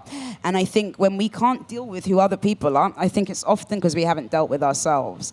And so I might have lost where I was going. I can go off on tangents. But yeah, I think you guys get what I'm saying. I feel like the question of spirituality comes up for me in these questions about how we change the world, because another way of thinking about it is it's about how we are in relation to everyone and everything. We can talk about non-human beings as well, who is not us. And if the basis of our relation to everyone who is not us is superiority, whether that's we're dominating nature or whether we have to win in every interaction we're in through feeling righteous and being better or being pure or whatever it is, then that's going to get in the way of being in the fullness of ourselves, as opposed to the alternative, which is to relate in a much more intersubjective way, which means we recognise the connection. We recognise that we're all made by each other, ultimately. I've now brought myself back from the tangent. Now I remember what you were saying. And so, I do think, part of the issue is that many of us don't have a connection to something transcendent, something beyond the material. And I think when we don't have a connection to something transcendent, we start becoming religious about our beliefs. you know, and that's when we get dogmatic, and that's when we become very binary thinkers. You know, we're encouraging non-binariness in everywhere but our thinking, you know, and this is the most important place where we need to be. And so, yeah, I think spirituality is the thing that grounds you, and we need a lot to ground us because everything is trying to pull us in every direction. And so, again, spirituality for me, maybe I think the reason why I think it can be off-putting to people is because people think it has to do with religion or some kind of faith or meditation or things that sound very airy-fairy. And I don't think it has to do with any of that. I think it's just about, you know, most of the most spiritual people I know don't even know spiritual concepts. You know, this is an embodiment. It's an embodiment for me. It's not, I don't even know many spiritual concepts myself, but I would say fundamentally I have a spiritual framework, you know, and that's just being prepared to try and see people in their full humanity. I think that's even spiritual work. Yeah, I love that. The spirituality is burning off that which is false. Yeah. And Ali and I were talking before about maybe a new tagline for, so there's various forms of that. There's kind of, we're obviously a media company, we do retreats, and we also write really based in practices. There's practices like authentic relating, circling, and dialogue practices, and how you engage in those dialogue practices that we kind of learned when we were learning to do counselling. And counselling is all about the transformative power of truth. Carl Rogers, who was the sort of founder of person-centered counselling, saw it as just a truthful exchange between two people is by its very nature transformative. It is transformative, it is therapeutic. Like, truth is something that in itself is therapeutic. And so we've always had this sort of real link into practice. Can we start doing these practices? Can we bring that into our lives in a one-to-one way and kind of build relationships built on those? I think this maybe ties into your activism point. It's like, unless we can actually build those relationships with the people around us, then anything we're trying to do to change the bigger system is going to get caught up because we're living inauthentically. We're living in authentic lives. We're not authentic to who we are. We're not authentic towards who everyone else is. So therefore, is that kind of the generator of the problem? Or part of it? I think it's part of it. I think this idea of practice is really interesting because one of the things I've been interested in is the absolute frequency of people burning out as activists. You talk to anyone who's trying to do it and they will talk about burnout. And there's a really common pattern where you get kind of motivated, you see that what's wrong with a particular problem, you dive into action, you really go for it, and then a few years later you haven't won and you're like, Jesus, I can't do this, I can't fit this in with my life, I've got kids, I can't do it. And you burn out and stop, and some people go through that cycle repeatedly. And one of the things I was doing in my research of talking to other campaigners is I really wanted to talk to people who've been doing it for decades and say, how are you doing this? How are you keeping going? And Satish Kumar, who's been going since the 1950s, he walked around the world in the 1950s with no money to visit all the capitals of the nuclear powers to talk about nuclear disarmament, and he's been going ever since. I said, how do you keep going? And he said, well, look, you don't eat a meal and expect never to have to eat again. You don't shower in the morning and expect not to have to shower the next day. There are things that you have to do every day because they're part of living. This is this idea of activism as a practice and not this franticness of trying to go for the goal. And again, there's a balance, there's a sweet spot, because of course, if you're doing it, you do have a goal. Of course, you're doing it for a purpose. You're doing it because you're worried about something, and there are things to be worried about. And yet, doing it as a practice takes some of that franticness off. But in order to do that, I think you do have to look at your own motivations. Because if you're being driven by your anger at something else, which a lot of us are, if you're trying to placate your own needs for status and involvement and meaning, then that urgency comes across in the drive in which you kind of throw yourself at the problem, and you lose that sense of practice that is, you know, that really relates it to spiritual practice. So we're into the last couple of minutes. Ayisha, was there anything else you wanted to say? Yeah, no, I found what you were just saying there, Anthea, really interesting and important, you know. I mean, even in my own life, in the stages that I was anti-everything, and believe me, I've been everywhere in that kind of world. And, you know, a lot of it, when I'm honest with myself, was, I mean, I was driven to that because I couldn't handle the chaos. inside of myself. And I think a lot of people use activism as a way of avoiding themselves, avoiding a lot of pain that's there. And I think, maybe our idea of activism is too grandiose.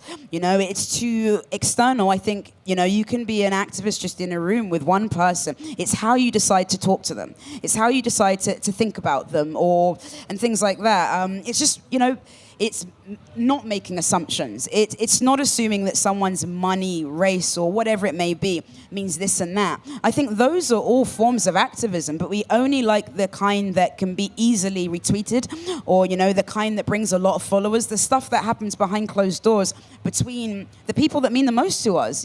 Like we're not as conscious about how we could be activists there. So I would say that activism is best practice in the subtle ways, is in the everyday, is in the mundane. So we have reached time, and all of our guests will be back in about half an hour for a Q&A panel discussion.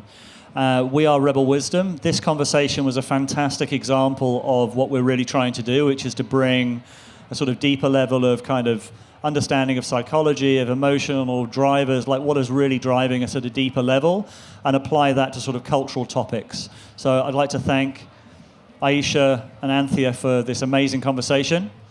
And thank you. We will transition now to Psychedelics. Hey, everybody. So this is one of our last sections before the panel, and we've been talking a lot already about the sort of crisis and meaning at the heart of culture, the various difficulties we have actually engaging with each other to solve problems, and the general weirdness of the world as all of this is going on, as our trust in institutions starts declining, and we have this sense of what direction should we go in, how do we talk to each other, what should we do, basically. And this idea about the world getting very strange and weird is one I really like, because it feels like that to me and a lot of people I talk to. And there's a quote from Hunter S. Thompson that I love, which is, when the going gets weird, the weird turn pro, right? So all of us, in a way, I think have to learn how to start having a bit more mental flexibility, start being able to play with ideas that might be a bit different, like we were just talking about a moment ago, how to look at the aspects of ourselves that we can't normally look at and ask new questions. And so now we're going to talk about psychedelics. This is the agents of weird, you might call them. I've been involved in psychedelic activism in some capacity for the last 15 years or so, and really watched the cultural conversation around them really, really change. And the way that psychedelics are now entering cultures is really through the lens of as potentially very powerful mental health medicines. And I wonder if anyone, just from a show of hands, if you've read an article in the last 2 or 3 years maybe about psychedelics as mental health treatments, or seen something on TV. You might have seen the BBC documentary about the latest Imperial trial. So it's quite a few. So we're going to talk in a moment to Robin Carhart-Harris, who's been really at the forefront of psychedelic research for a number of years. And I think there's 2 different strands of psychedelics that are relevant for the conversation we're having. One of the strands is this incredible potential they have to treat what is a mental health epidemic. 1 in 4 people in the UK struggle with a mental health difficulty each year. That was before COVID. So post-COVID, it's really expected that that's going to rise. And I think we all struggled with our mental health to some degree. But the psychedelics are being used to treat, psychedelics like magic mushrooms, LSD, Iboga, are being used to treat very difficult disorders like long-term depression, anxiety, post-traumatic stress disorder. And so with that has come also a gold rush of investment and a gold rush of public interest. When I just asked how many of us have seen an article about it, most of our hands went up. If I'd asked that 10 years ago, hardly any hands would have gone up, because I have done that. I did do that about 10 years ago, and it was very crickets. So that's quite an astonishing thing. So in a moment, we're going to talk about that a little bit. What are we actually learning from the research? What could psychedelics offer us in helping us deal with or potentially even transform this incredibly broken, complex world we're living in. So, and there's another angle, though, that often gets lost in the conversation right now that you rarely read about in the press, which is that, of course, psychedelics have been used as spiritual tools for tens of thousands of years by many cultures, many indigenous cultures, maybe even here in the UK. We have our own indigenous psychedelic mushroom, Psilocybe semilanceata, which looks like a little nipple you might have seen or perhaps even picked at some point. And the deep indigenous history is absolutely key because we're learning how to integrate these medicines and this way of being, this deeply transformative experience into Western medicine. And at the same time, we have a really rich countercultural history of psychedelics that's also slowly being forgotten. I'm just going to read a quote by Terence McKenna, who was one of the most kind of famous psychedelic philosophers. And he said, psychedelics are illegal not because a loving government is concerned that you may jump out of a third-story window. Psychedelics are illegal because they dissolve opinion structures and culturally lay down models of behavior and information processing. They open you up to the possibility that everything you know is wrong.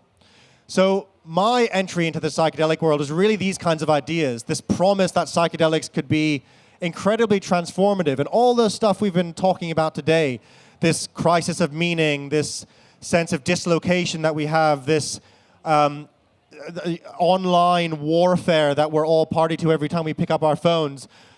Could psychedelics offer us something and offer us a way of changing our own minds? And I think the answer is yes, they could, but it's also a lot more complex because psychedelics are really unique. They're unique as mental health treatments, and they're unique as medicines in general because the context in which you take psychedelics changes the experience you have. So if I take an aspirin, it doesn't really matter what my beliefs about aspirin are. To a degree, we have the placebo effect, but it has the effect. If I take a psychedelic, and I'm told that psychedelics are mental health treatments, then I probably will experience them through that cultural context. If I believe that psychedelics are about healing trauma, then my experience will change. And that's why psychedelics aren't the thing that heals us. The thing that heals us is psychedelic-assisted therapy. Otherwise, all we would have to do is drop some acid at Wilderness, and all of our trauma would be healed and we'd all be enlightened, which doesn't happen. What is important is that we have this context in which we have the experience. And in Robin Carhart-Harris's trial, the clinical lead, Rosalind Watts, she has a theory about psychedelics as connectedness agents, that they connect us to things. They connect us to one another. They connect us to ourselves. They connect us to nature. And I think that's really interesting. It's really interesting to me that psychedelics are going through a renaissance and they are potentially connecting agents. And so much of what we've talked about today is the sense of disconnection from ourselves, disconnection from nature, disconnection from being able to talk to each other properly online.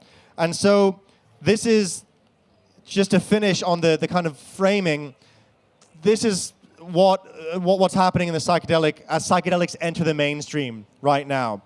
We have this huge promise of psychedelics as mental health agents.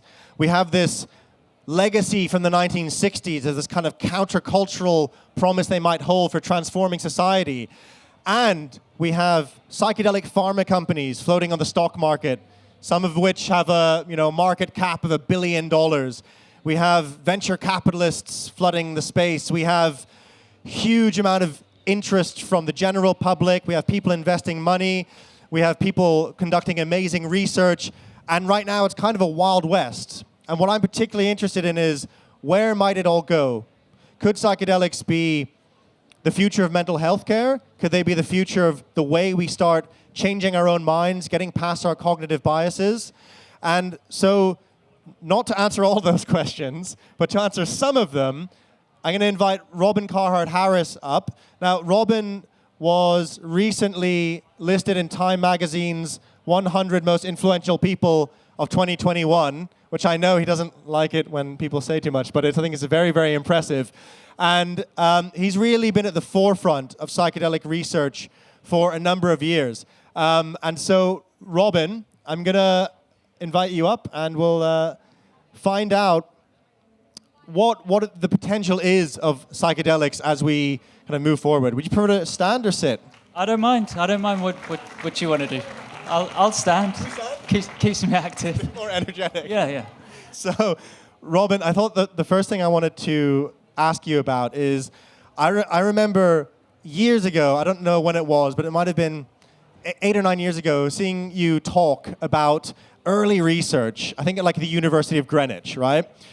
And now, psychedelics are in such a completely different place than they were. What has been your experience of that change? You know, what has been, and maybe what are some of the studies that you've actually done that have helped move the dial? Gosh, well, it certainly has moved very, very quickly. And maybe one major event that we talk about is the Michael Pollan effect, the book How to Change Your Mind. And was that 2016, I think? I think roughly, yeah. And so, wow, that's 5 years on, and that 5 years has just flown by like it's 6 months or something. And I think that added fuel to something that was already happening. His book was, I guess, largely based on the research, the clinical trials, the use of psilocybin specifically, magic mushrooms, treating end-of-life distress, anxiety, depression, our depression research at Imperial. He caught a building wave in a way, and I suppose it has been like surfing that over the last 5 years. It seems pretty massive to me, but I'm in the inner circle in a way. So, is it big? I think it's big. So you've just finished a trial at Imperial not too long ago, or the results came out not too long ago. And what came out of that? And what were you looking at? Yeah, so we were looking at major depressive disorder. So this is very general, but quite severe depression. And we compared a standard first-line treatment. So if you go to your doctor and tell them you're depressed, or her, of course, they are most likely to dish out an antidepressant drug. They'll write a prescription for that. Most people want psychotherapy, but the most cost-effective thing are these drugs, and they're huge, and they dominate mental health care. And so we thought, let's put our conviction to the test with psychedelic medicine. Let's go up against a leading treatment, at least by just sheer use of it. And so that's what we did. It was a head-to-head trial. People are randomly allocated to either 2 sessions with psilocybin therapy. Very important to emphasize that psychedelic medicine is a combination treatment. It's not just a drug. It's how the drug's used in a therapeutic context with a particular therapeutic container.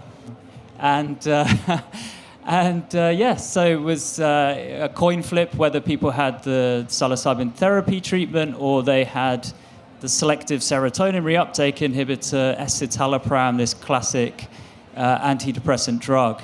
And the short story is that psilocybin therapy came out quite clearly on top, I think, on virtually every outcome, apart from one, which happened to be something that you call the primary outcome, which is where you say you're going to place most of your chips, if you want, in terms of betting on the outcome.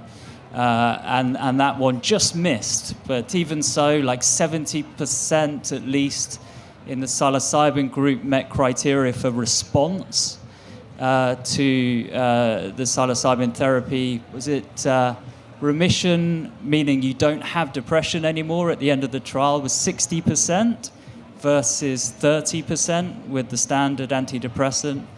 So it did pretty well, and I think that's shaken things up a little bit more and got people thinking, because now they can compare the efficacy of psilocybin therapy, something that sounds kind of crazy if you don't know that it can be an effective treatment for mental illness, and then put it head to head with something that is a multi-billion-dollar industry.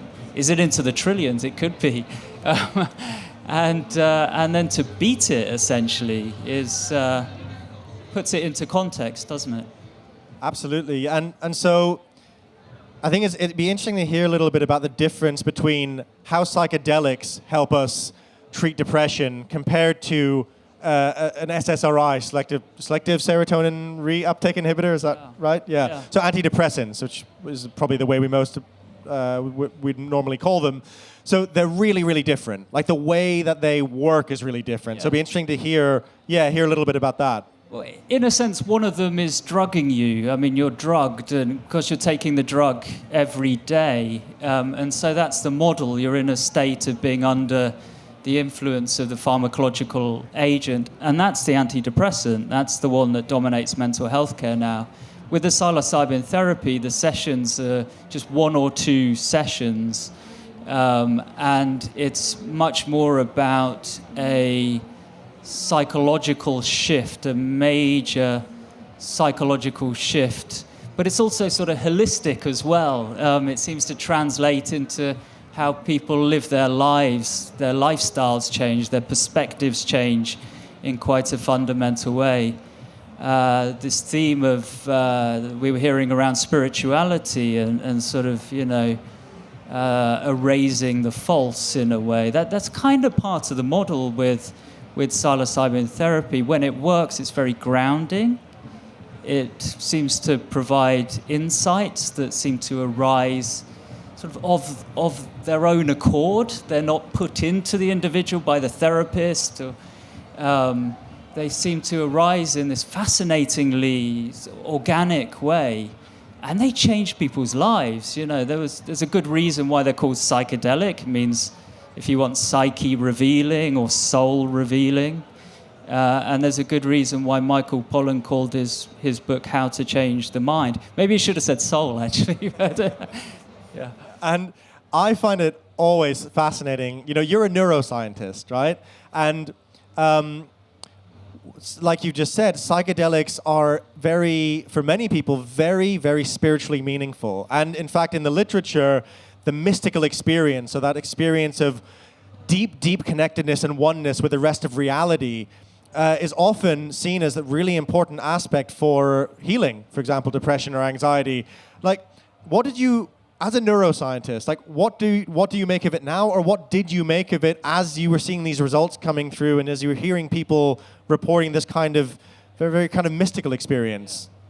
Well, it's so exciting. I think it's sort of spine-tingling exciting to think that we can go into a space that's so unknown, really. I mean, what is that? If we could understand the biology, the nature of the spiritual experience, that grounding experience, and I think that will deepen our appreciation of it, and also it should spread an appreciation of it. I think translate, across domains. If we can, in a sense, show what that is, or even if it's really, really hard, and for some people in cognitive neuroscience, they could look at an effort like that and say that's weak science or it's pseudoscience or something, because you're interested in something that's so abstract. And but for me, it's just, wow, what a privileged opportunity to go there. Yeah. And it kind of brings us on to something else I think is really interesting right now in psychedelics, which I touched on a second ago, which is for many, many cultures, many people, these experiences are deeply sacred, right? And special. Compared to, for example, if you're suffering from depression and you go to your doctor and you get prescribed an antidepressant, it's probably unheard of that you have a deep mystical experience and that you kind of have a deep love of your antidepressant drug. Completely different thing. So, and antidepressants, like you said, there are whatever trillions of dollar industry. And the big fear right now in the space is that as psychedelics become more and more popular and as the results start to increase, there's kind of a predatory pharma push to capture it in some way. And so Firstly, be curious to hear your thoughts on that, and then also just where do you see it going in the next sort of 5-10 years? Well, it's going in a good direction. It seems to me. It's knocking on the door of the medicine regulators that they could license this as a treatment. People are putting milestones, targets in 2023, MDMA therapy for post-traumatic stress disorder. 2023, you have the legalization of psilocybin therapy in the state of Oregon. Canada is starting to open up a special access initiative, and people are forecasting that they might actually be the first movers and could legalize psilocybin therapy maybe even before 2023, maybe next year. So, this is all very, very positive. It's very exciting, and it's natural and healthy to question the impact that all of this money and investment might have on psilocybin, on psychedelic therapy, in terms of it staying true to its values, true to the things, the insights that are garnered by psychedelic experiences. And I'm just really pleased that kind of questioning is happening. And in a sense, there's a community sort of watching this and, in a sense, marshalling it, it just has to be done right, Absolutely. And just also wanted to touch on, maybe in the last kind of couple of questions, we've been talking today about all the various problems we face, and in particular, the kind of something that always comes out for me is like we need new ideas right now. We need new ideas to solve complex problems, and we also need ways to let go of bad ideas. Our kind of rigid fixation on our own politics, our own ideology. And there's a correlate in some of your research around the default mode network, this area of the brain, and kind of the loosening, I guess, would be a word you could use, of what happens in the brain when we take psychedelics. So be interesting to hear a little bit about what you've actually found in regards to that is happening in our brains when we take psychedelics. Yeah. We do need new ideas, but, some old ideas are kind of, in a sense, what psychedelics awaken people to, but the science, I think it's helpful. It's enriching, really, in terms of our understanding of things. And the default mode network, for those who don't know, is a particular system that is especially developed in the human brain. It's a system that covers a lot of the brain, medial prefrontal cortex, and anyway, a lot of it. And yes, it's expanded massively in our species. It houses the sort of proteomic, or in a sense molecular, targets for the drug itself. These serotonin receptors, they're called serotonin 2A receptors. They're involved in something called plasticity, which is the ability to change or be shaped or molded. And they're also involved in brain growth itself.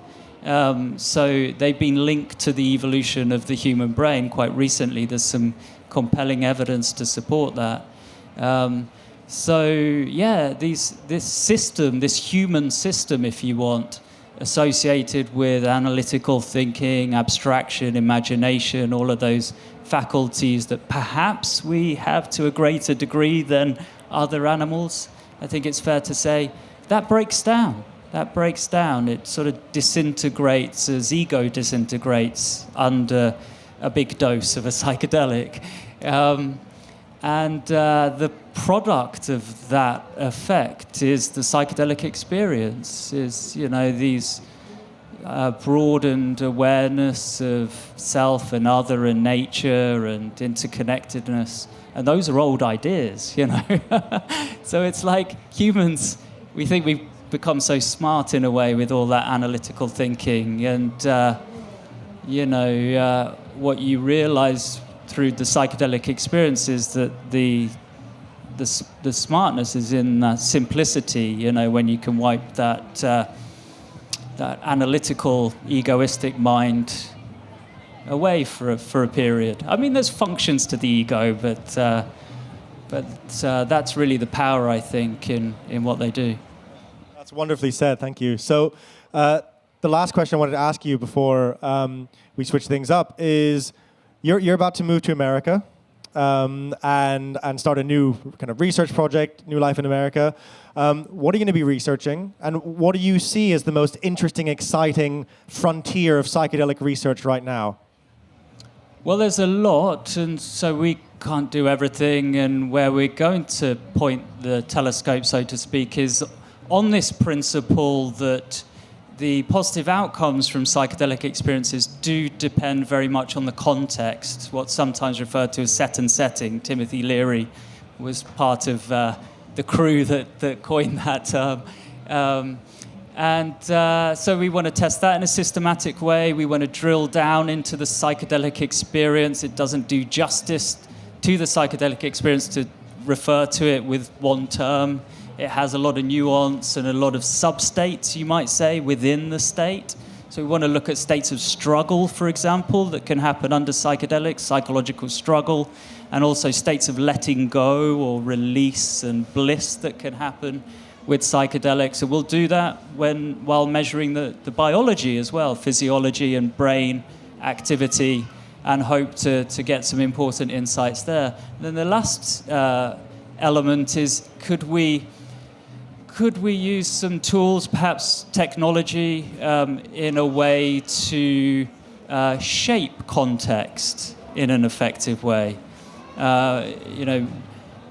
This has been done for thousands of years. The psychedelic plant medicines have been used for in terms of music, for example. That's a technology. Most of the music that we listen to in psychedelic therapy sessions is through technology. There's a place for singing as well, of course, but I think there's some inventive ways. Scent delivery is something that's been done for hundreds, perhaps thousands of years, presenting certain scents to people to try and alter the trajectories of their experiences under psychedelics. So there's a lot to do, and that's some of it. And also not just to look in, the major problem that mental illness is, but this principle that psychedelic therapy can be helpful for all of us, including people who might not meet a diagnosis for a psychiatric disorder, that improvements in psychological well-being and maybe even lifestyle and community relations and such like could be fostered through psychedelic experiences. Well, I'm sure, very excited to see what comes out of that research. And Robin Carhart-Harris, thank you very much. Thank you. So we're going to have a closing panel now. Let's recap what we've heard so far, if you've not been here for the whole conversation.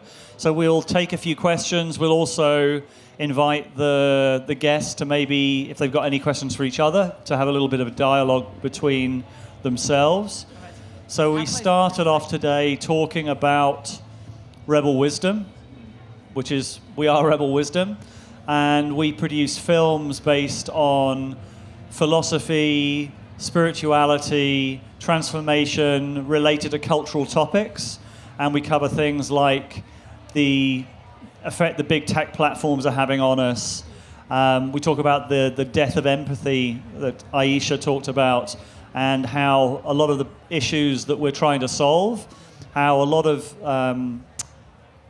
the issues that we're trying to solve go wrong because of the way that we're trying to solve them, as was covered by Anthea.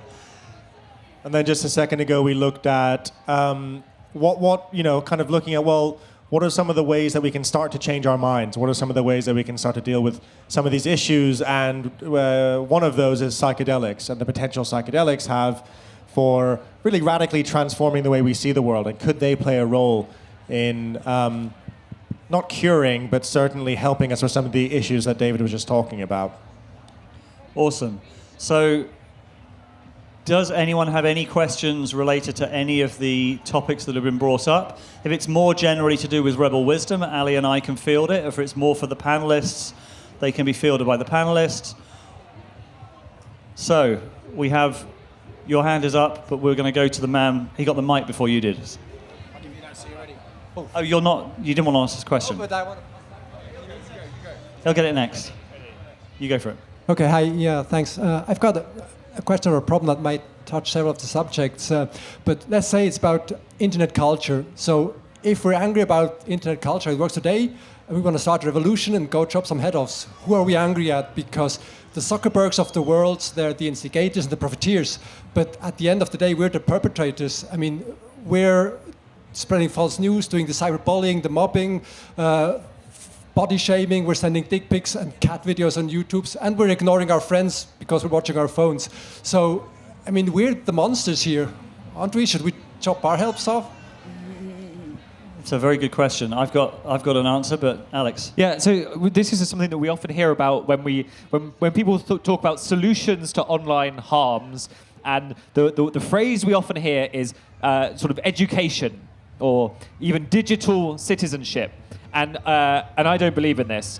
I think it's nonsense. And the reason I think it's nonsense is because I do not believe that we can jam another 15-minute session into a PSHE session because teachers are overworked enough. And I do not believe in pitting children and their parents against Silicon Valley technologists who are being paid millions of dollars a year to provoke these kinds of attention and these kinds of activities, these kinds of behaviors that you described, and make money off them. Now, you're absolutely right. Like, we are at fault, and we do bad things. But one of the main reasons we act online in the way we do is because we are being designed, because platforms are designed to encourage that kind of behavior. And so, yes, it's really important that we change our behavior, but I will not place responsibility with parents and with children when faced with these tools and technologies. I think that these technologies are designed in a way to provoke this kind of behavior, and it's not a fair fight. That's my answer. Yeah, I think, so one of the frames that we use is integral theory. Kind of the idea, and behind integral theory is the idea that every perspective has a degree of truth. And that we kind of understand, like, and I think there's a degree of truth, like we could all behave better online, for sure. Like, we all know times when we just get involved in an argument, it's like, I didn't really need to do that. I shouldn't have done that. And we have a certain responsibility to kind of behave better, for sure. Like, that's a definite truth. But I think Alex's point that we're in a losing battle because we're up against the best minds being paid the most money to think about what are the best ways to manipulate our worst aspects, to basically our tribalism. And there's whole divisions, like Stanford University has a division called captology, which is exactly as it sounds. It's like and they study slot machines, they study like all of the ways that they go to Vegas and like watch people like contents, like what is making that person okay. So you have things like when you go on your phone, it gives you, when you go on Twitter, when you go on Twitter and it takes like 3 or 4 seconds before it tells you how many notifications you've got. That's not an accident. That's because they're wanting to kind of activate that sort of slot machine thing of like, oh, I wonder how many I've got, and then you see. And then when you're on WhatsApp or you're on Messenger and you can sort of see those 3 little dots, oh, I wonder what someone's going to write to me. Like, that's also deliberate. Like, the entire architecture of the platforms is designed to keep you coming back. And then they're also deliberately, like, the fact that you get into an argument on Facebook with someone is also not an accident. Facebook is not designed for resolving arguments, it's designed for continuing them, because then you're going to keep coming back. You're going to be like, I can't believe what that person did, and then it's in the back of your mind, and you're coming back to the platform. Like, this is, like, at some level, you've got to kind of recognize that's pretty unethical behavior on behalf of the people creating the platforms.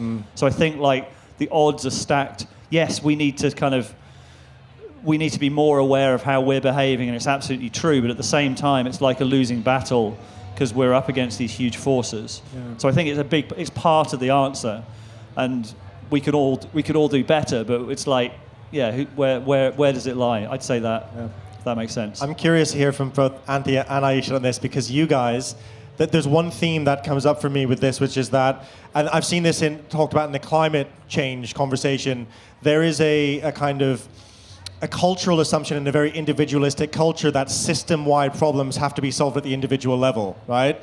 And I know there's now a lot of pushback against that. And at the same time, Ayishat, you've been on like the front lines of Twitter. You're like an amazing tweeter.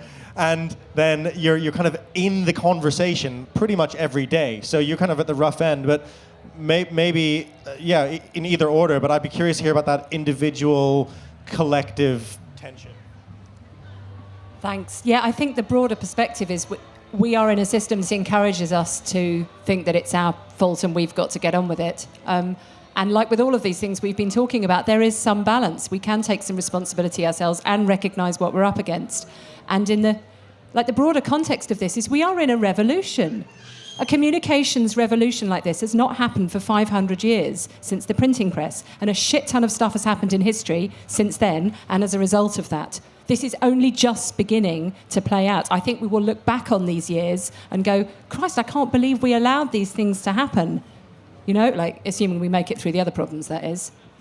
So I think some of this is really, really a work in progress. Some of the things that happened to break up the big sort of capitalist barons in the US, you know, just over 100 years ago, those processes are being talked about now. You know, should these companies have that much power? And things will change within our lifetimes a lot. Yeah, the idea that the railroads were so powerful that they need to be broken up and the big tech platforms aren't is crazy, like given the way they're shaping the way that we're seeing the world.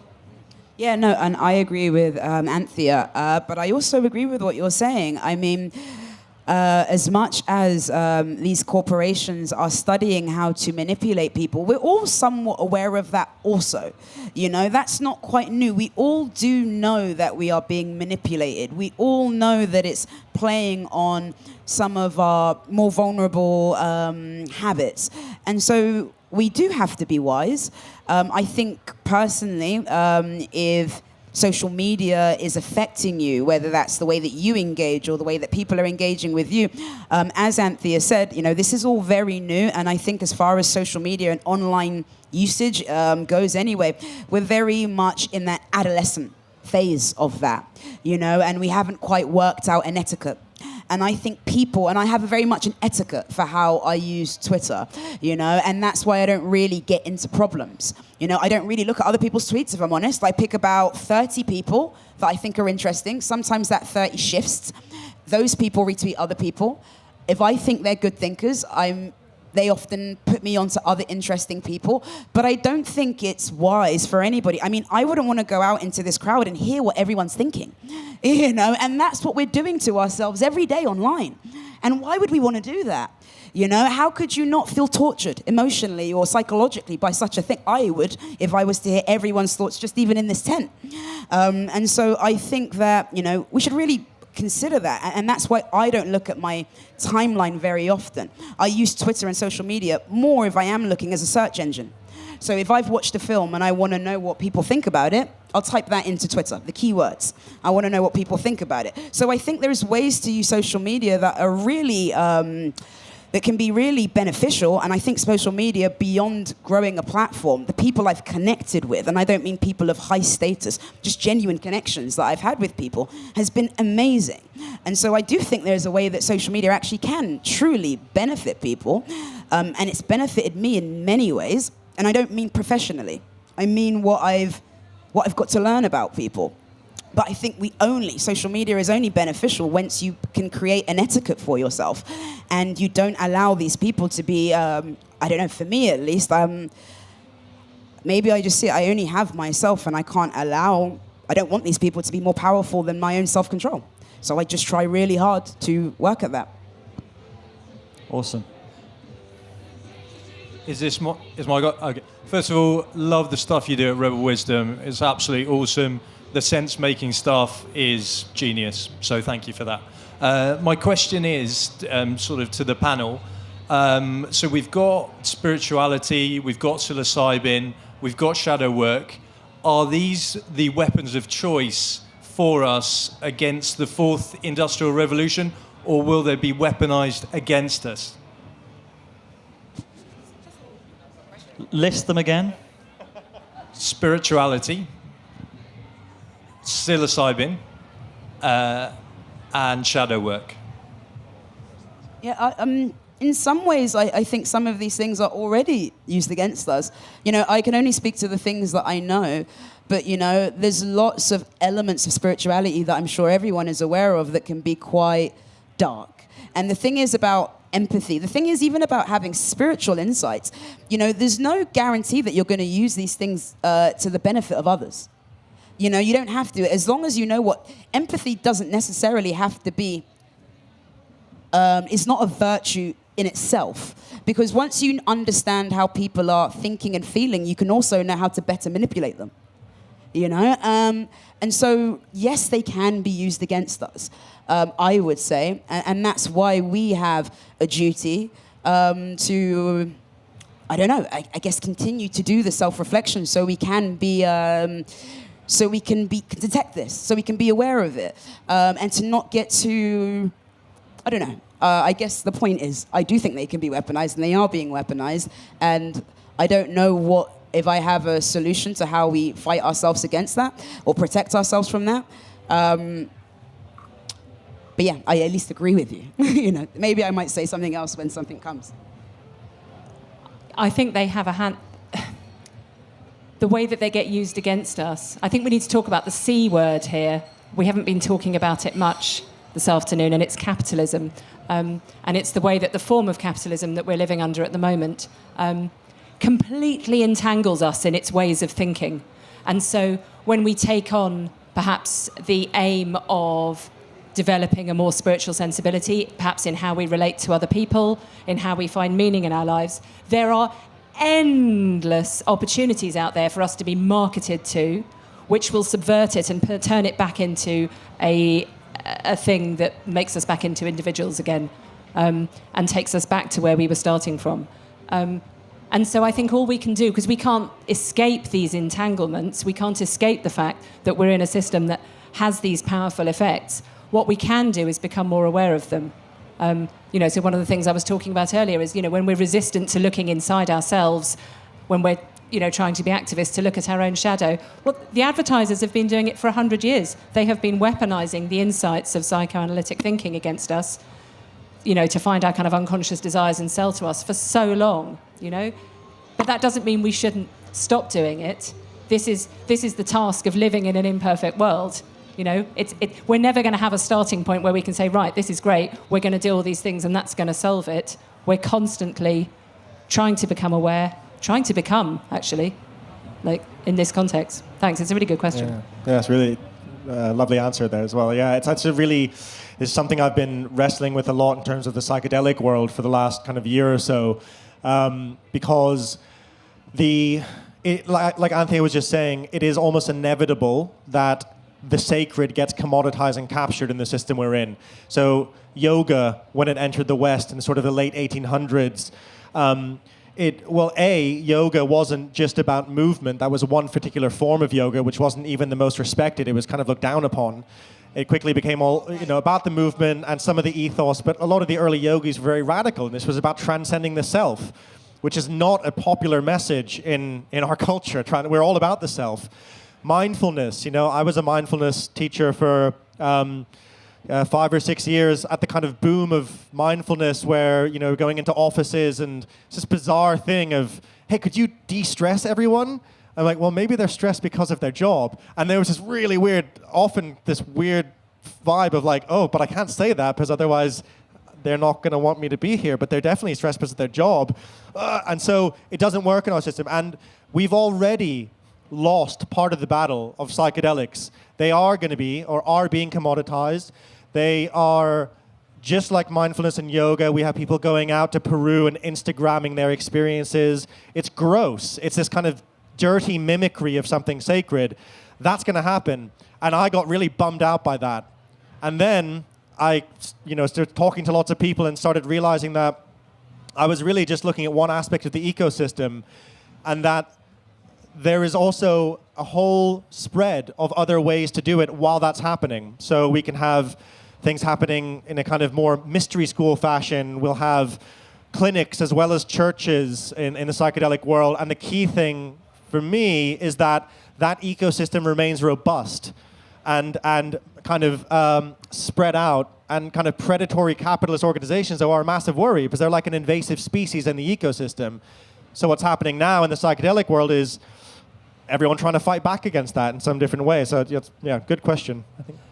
Yeah, I'm kind of wrestling with your question because those specifics, like, of course, all of them can be exploited in a way, like psychedelic capitalism is a thing, but there's also a question of whether the psychedelic experience itself will escape the bounds that are put upon it. And that seems to be a dynamic that's kind of going on. It's like psychedelics don't really fit very well with the medical model because the medical model has a conception of human beings that is very narrow, and psychedelic shows that we're far more than that, and we can't quantify the process by which it works. And the same with shadow work. I mean, you can talk about capitalism capturing, but at the same time, that's the shadow of capitalism. So as a frame for understanding what's going on, even with the capture, it's like, well, that's the shadow of...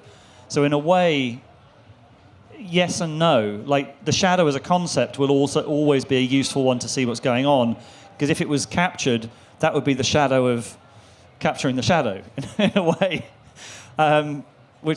So I wonder if you've got because those were three very specific things. And there's obviously a dark side of spirituality. We saw it a lot during the whole con-spirituality thing during the pandemic, which just became this kind of huge thing. Suddenly yoga teachers and wellness influencers are spreading QAnon stuff. Like, that was one of the great that was one of those huge things of the pandemic, and this sort of sense of like, whoa, all of these different conspiracy theories. Some amazing work by a former colleague of Alex's looked at this conspiracy theory, this one conspiracy theory suddenly, and you could track anti-vaccine stuff was never a part of far-right like conspiracy theories before, and then suddenly it started happening in about sort of March, April last year, and suddenly you couldn't really tell the difference between a yoga teacher and a QAnon Trump supporter, and they were basically the same thing. And because a lot of wellness influencers started realizing when they posted QAnon stuff, or they started getting a lot of attention, and that whole incentive structure started kicking in. So there's dark sides of spirituality, but I don't know if spirituality itself was corrupted, and I don't know if the shadow or psychedelics themselves could be corrupted. So I'm wondering if you asked the question, what do you think?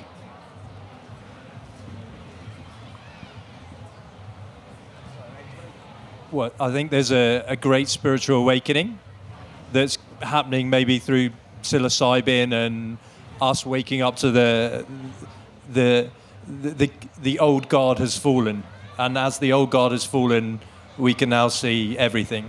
So, who knows? God knows. Is my belief, but interesting conversation. Yeah, thank you. I just wanted to pick up on this thing about the conspiracy theories, because I'm always really struck by what an amazing menu of conspiracy theories is available for those of us who are prone. And you can't only eat one. Yeah, right. One leads to another. Because it's really extraordinary, actually, as a student for the last 20-odd years, maybe a bit longer, of the ways in which the political and economic system we're in systematically causes problems for the majority of people in social and economic and justice terms. The absolute basics of labour, of supply chains and labour conditions, and the way that we outsource, the way that most of the things that we're dependent on around the world, and the way that politics works. Do you know what? There's plenty to be really, really suspicious of and talk about loads and do constructive thing towards. And I'm always curious about the bits in our psychology that sort of blind us to the really... It's not just our psychology, it's also the way the system works, that blind us to the really outrageous and obvious things that are totally baked into how we're living. I mean, one answer to that is we don't want to face up to the fact that the way we live has an appalling effect on so many other people in other places, and that it causes so many problems. Yeah, just before we move on to the next question, I want to pick up on the conspiracy theories thing as well, because it's a very simplistic thing to say, well, conspiracy theories, and kind of look at it. And but the reason that they thrive is that they're like religions in that they're metaphorically true. It's like you all feel like people are sticking it to you on a daily basis, and it's true. So kind of joining the dots and maybe kind of like QAnon going completely over the top makes sense. And also I think that there's a level of responsibility on any official narratives, because as soon as you get an official narrative that is a kind of partial truth or an oversimplified truth, then that creates conspiracy theories. When people feel that they're not being told the whole truth, then I think that begins, and I think that's part of, like, there needs to be much more transparency, there needs to be much more honesty, I think. And that, I think, is one of the driving forces underneath it, which maybe, Alex, I don't know if you have a thought on that. I mean, I think, to some extent, everybody in this room will be prone to some kind of conspiracy thinking, right? Like, how many times you can imagine yourself being, going for a promotion at a job, and you're up against the son of the guy who's deciding whether or not who gets the job, and you're like, oh well, there's no point going for this promotion because the boss's son is going to get it. And it's that kind of effect, and if you think about the language that we use when we're thinking about things that are outside of our control, conspiracy thinking is just a way of trying to find an easy answer to something, find some kind of solution, right? And the fact that coming to wilderness and the bottles of water that I drink and the plastic in there, this is all very, very complicated. I don't really want to think about how it fits into the global system. It's much, much easier for me to think, well, look, somebody bad is probably in charge of it, and they're doing awful things, and that is not my problem. I wish they'd stop. So I think I think everybody's prone to some degree of conspiracy thinking, and I don't. My best guess, although I don't know this for sure, is that this is probably something that's ancient, and whether or not the internet. It's funny that I went to a talk a couple of years ago by some guy. His big hypothesis, chap called Joe Oshinsky, lovely guy. I'm not quite sure if he's okay these days, but his argument is that conspiracy theories are for losers. He doesn't mean losers as in people who are just, who suck or whatever. It's people who are on the wrong side of history, people who've just recently lost a political thing, right? And so you can imagine your reaction, I don't know, perhaps how you felt the day after the Brexit referendum, or the day after Donald Trump was elected, or the day before Donald Trump was elected. You could imagine the kinds of conversations that Trump supporters had, because he was never going to win that election, right? Like, he was never going to win it. It was 97% Hillary, blah, blah, blah, all the rest of it. And the conversations that they were having were all conspiratorial, because they were going to be on the wrong side of history. They were going to be on the losing side of the debate. And I think that sense of, like, well, when something doesn't go our way and we want to try to find a way of explaining it, it's really, really easy to fall into patterns where we're trying to find an easy answer. And I imagine my best guess would be that, which company in the world do you think of as the company that gives you easy answers? Well, it would probably be Google, right? Like, Google its whole business model is, well, how quickly and how efficiently and how easily can I give you an answer? And actually, I think that probably works for most of the social media companies. So I think we might have time for one last question.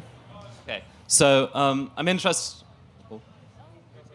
I'll be quick. Okay, so I'm interested in what the whole panel thinks, but I'm really interested in Anthea's response, because you've spent a lot of your life dedicated to activism, but the last thing you said in your talk was to buy a book from an independent bookshop and not buy it from Amazon. So I'm interested in whether you think that idea of sort of activism by avoidance, trying to make a change, but like to make yourself feel better, but also to try and make a change really in the system by just not participating in that capitalist system to the extent you can, is possible and is useful and valid, or whether you think that it's actually necessary to do the sort of activism that you do, write to your MPs, try and make a legal difference, because it's so difficult to navigate that space and actually make ethical choices in terms of what you buy and the kind of choices you make as a consumer, and where you vary from that. Thanks. That's a really good question, because it opens up a really sort of important set of things really to think about. We do need to do those things that you're talking about. We do need to avoid the things that are causing the problem and not contribute to them. And actually, in avoiding Mr. Amazon having more money for his willy-shaped rockets, we're also supporting local economies. An independent bookshop keeps money in the local economy. You're actually creating new forms of economics as well. So there's a positive in that. But I've been really stressed in the past when I've realised, when I sort of got into a stage of ecological grief 10 years ago, when I realised the legal changes I was advocating for were tinkering with the superstructure of capitalism, and that we would still burn ourselves out of a habitable planet, even if I achieved all of my aims in that area. I got really stressed about that. Well, what's the point in me doing this? And at that point, I hadn't come across a term which some campaigners use, which I think is really generous, and it's movement ecology. Just as in any sort of ecological space, there are a number of habitats with different creatures doing different things. Everything is needed. All of these things are needed. So yes, let's avoid the bad stuff. Let's create new alternatives. Let's do the underpinning that we've been talking about of starting to be able to tolerate our own shadows, which will make us more tolerant of other people and less likely to other them. And actually, in the circumstance that we're in, when we're up against quite a lot, we probably also, those of us who are psychologically able to do it and comfortable doing so, we probably also need to speak out. But not everybody needs to do all of those things. It's about understanding we can use our agency as humans, and we don't have to think, oh, I'm never going to sit down in the road and get arrested. You know what? A lot of people aren't. That's okay. Some people are doing that. If you feel called to do that, go do it. There's another one starting in a couple of weeks. But equally, there's a lot of people that don't, and that's all right. Thanks. So we're into the last few minutes. We're not going to have time for your question, but why don't you come up to us after us and we'll answer it privately. Yeah. Can I just say I will be signing copies of my book, The Entangled Activist, in the book tent, which is run by an independent bookshop, in just a few minutes. Thanks. And there's the Amazon one next door. No, there isn't. So, or just go on your phone. It's probably cheaper. No. So we've got a few minutes left, and I'm going to put you on the spot for a minute max. Something that maybe one of the other panelists said, or something that you're taking away from this today. Starting with, well, volunteering, so people can kind of... I'll go. Yeah. I've never taken psychedelics, but I feel like I had a really big psychedelic experience in 2012. And I've somewhat been, I think, somewhat closed-minded about psychedelics because I've met a lot of people who take psychedelics who, yeah, I wouldn't say are very inspiring. But no, actually, listening to the neuroscientist, I forgot his name, Robin, yes. He said a lot of things that I found really interesting. And I think maybe one of the reasons as to why I was somewhat closed-minded about psychedelics is, again, it's hard to sometimes find the right balance with any form of altered states of consciousness. But no, I think, I can just say that I'm thinking more about it, and I would like to have more conversations with him. Well, yeah, and you. Yeah, happy to go. So look, I'm leaving with a question, and it's a question that I don't have an answer to, so forgive me because I find it really difficult to express. But we've heard a lot about protest today and how difficult protest is. And I am left struggling to sort of square two things in my head, right? So everybody here has heard of cancel culture and how you can go on Twitter, and if you make the wrong joke, your career is over because everybody is going to report you and dogpile you and so on. And so you have almost two types of protests. One which seems absurdly difficult, one that is really challenging, similar to what the gentleman here was saying, something that requires a huge amount of human effort and an ability to sort of reshape your life around commitment to a cause, belief in a cause. And on the other, you have the Twitter mob and this other kind of protest that exists and is around us every day, which seems to also be hugely effective in getting it saved, but it apparently requires little to no effort on the part of those taking part in it. And I want to try to, the question that I would like answered, and one that I don't have an answer for today, is how do you square those two things? Is protest hard? Or is it that certain kinds of protests are hard and certain kinds of protests are not hard? And are those two kinds of protests equally valid? Is the Twitter mob cancelling Katie Hopkins as useful as a Extinction Rebellion person, stopping a flight leaving on, or is that just an absurd comparison that we can never make? It's a question that I don't have an answer to, but yeah. So the thing that I was really struck by was you talking about compassion as the basis, and I think that answers in some ways what you're saying there in that question, because if we ask ourselves before we take an action, am I doing this with compassion, or am I serving some of my own needs here? And when we sort of jump on in a pile on Twitter, for sure we're meeting some of our own needs, to look good, to feel right, to feel better, to have some status, to be part of the crowd, whatever it is. But we're not being compassionate. And I think I've been really struck by that as a really fantastic guide to action. So thanks. So that is all from us. I want to say thank you so much to Anthea Lawson. Woo!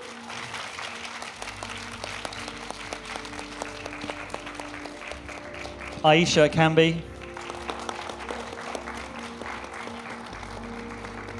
Alex Krasodomski. Robin Carhart-Harris, who is not here right now, but was. You're tripping. He's not there.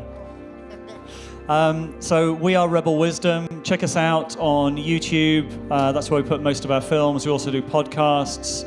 And yeah, we also run retreats and courses. So if you just Google Rebel Wisdom, not the Australian actress Rebel Wilson, you can follow her too, but follow us, Rebel Wisdom. So thanks, everybody. Thanks for coming. Thank you.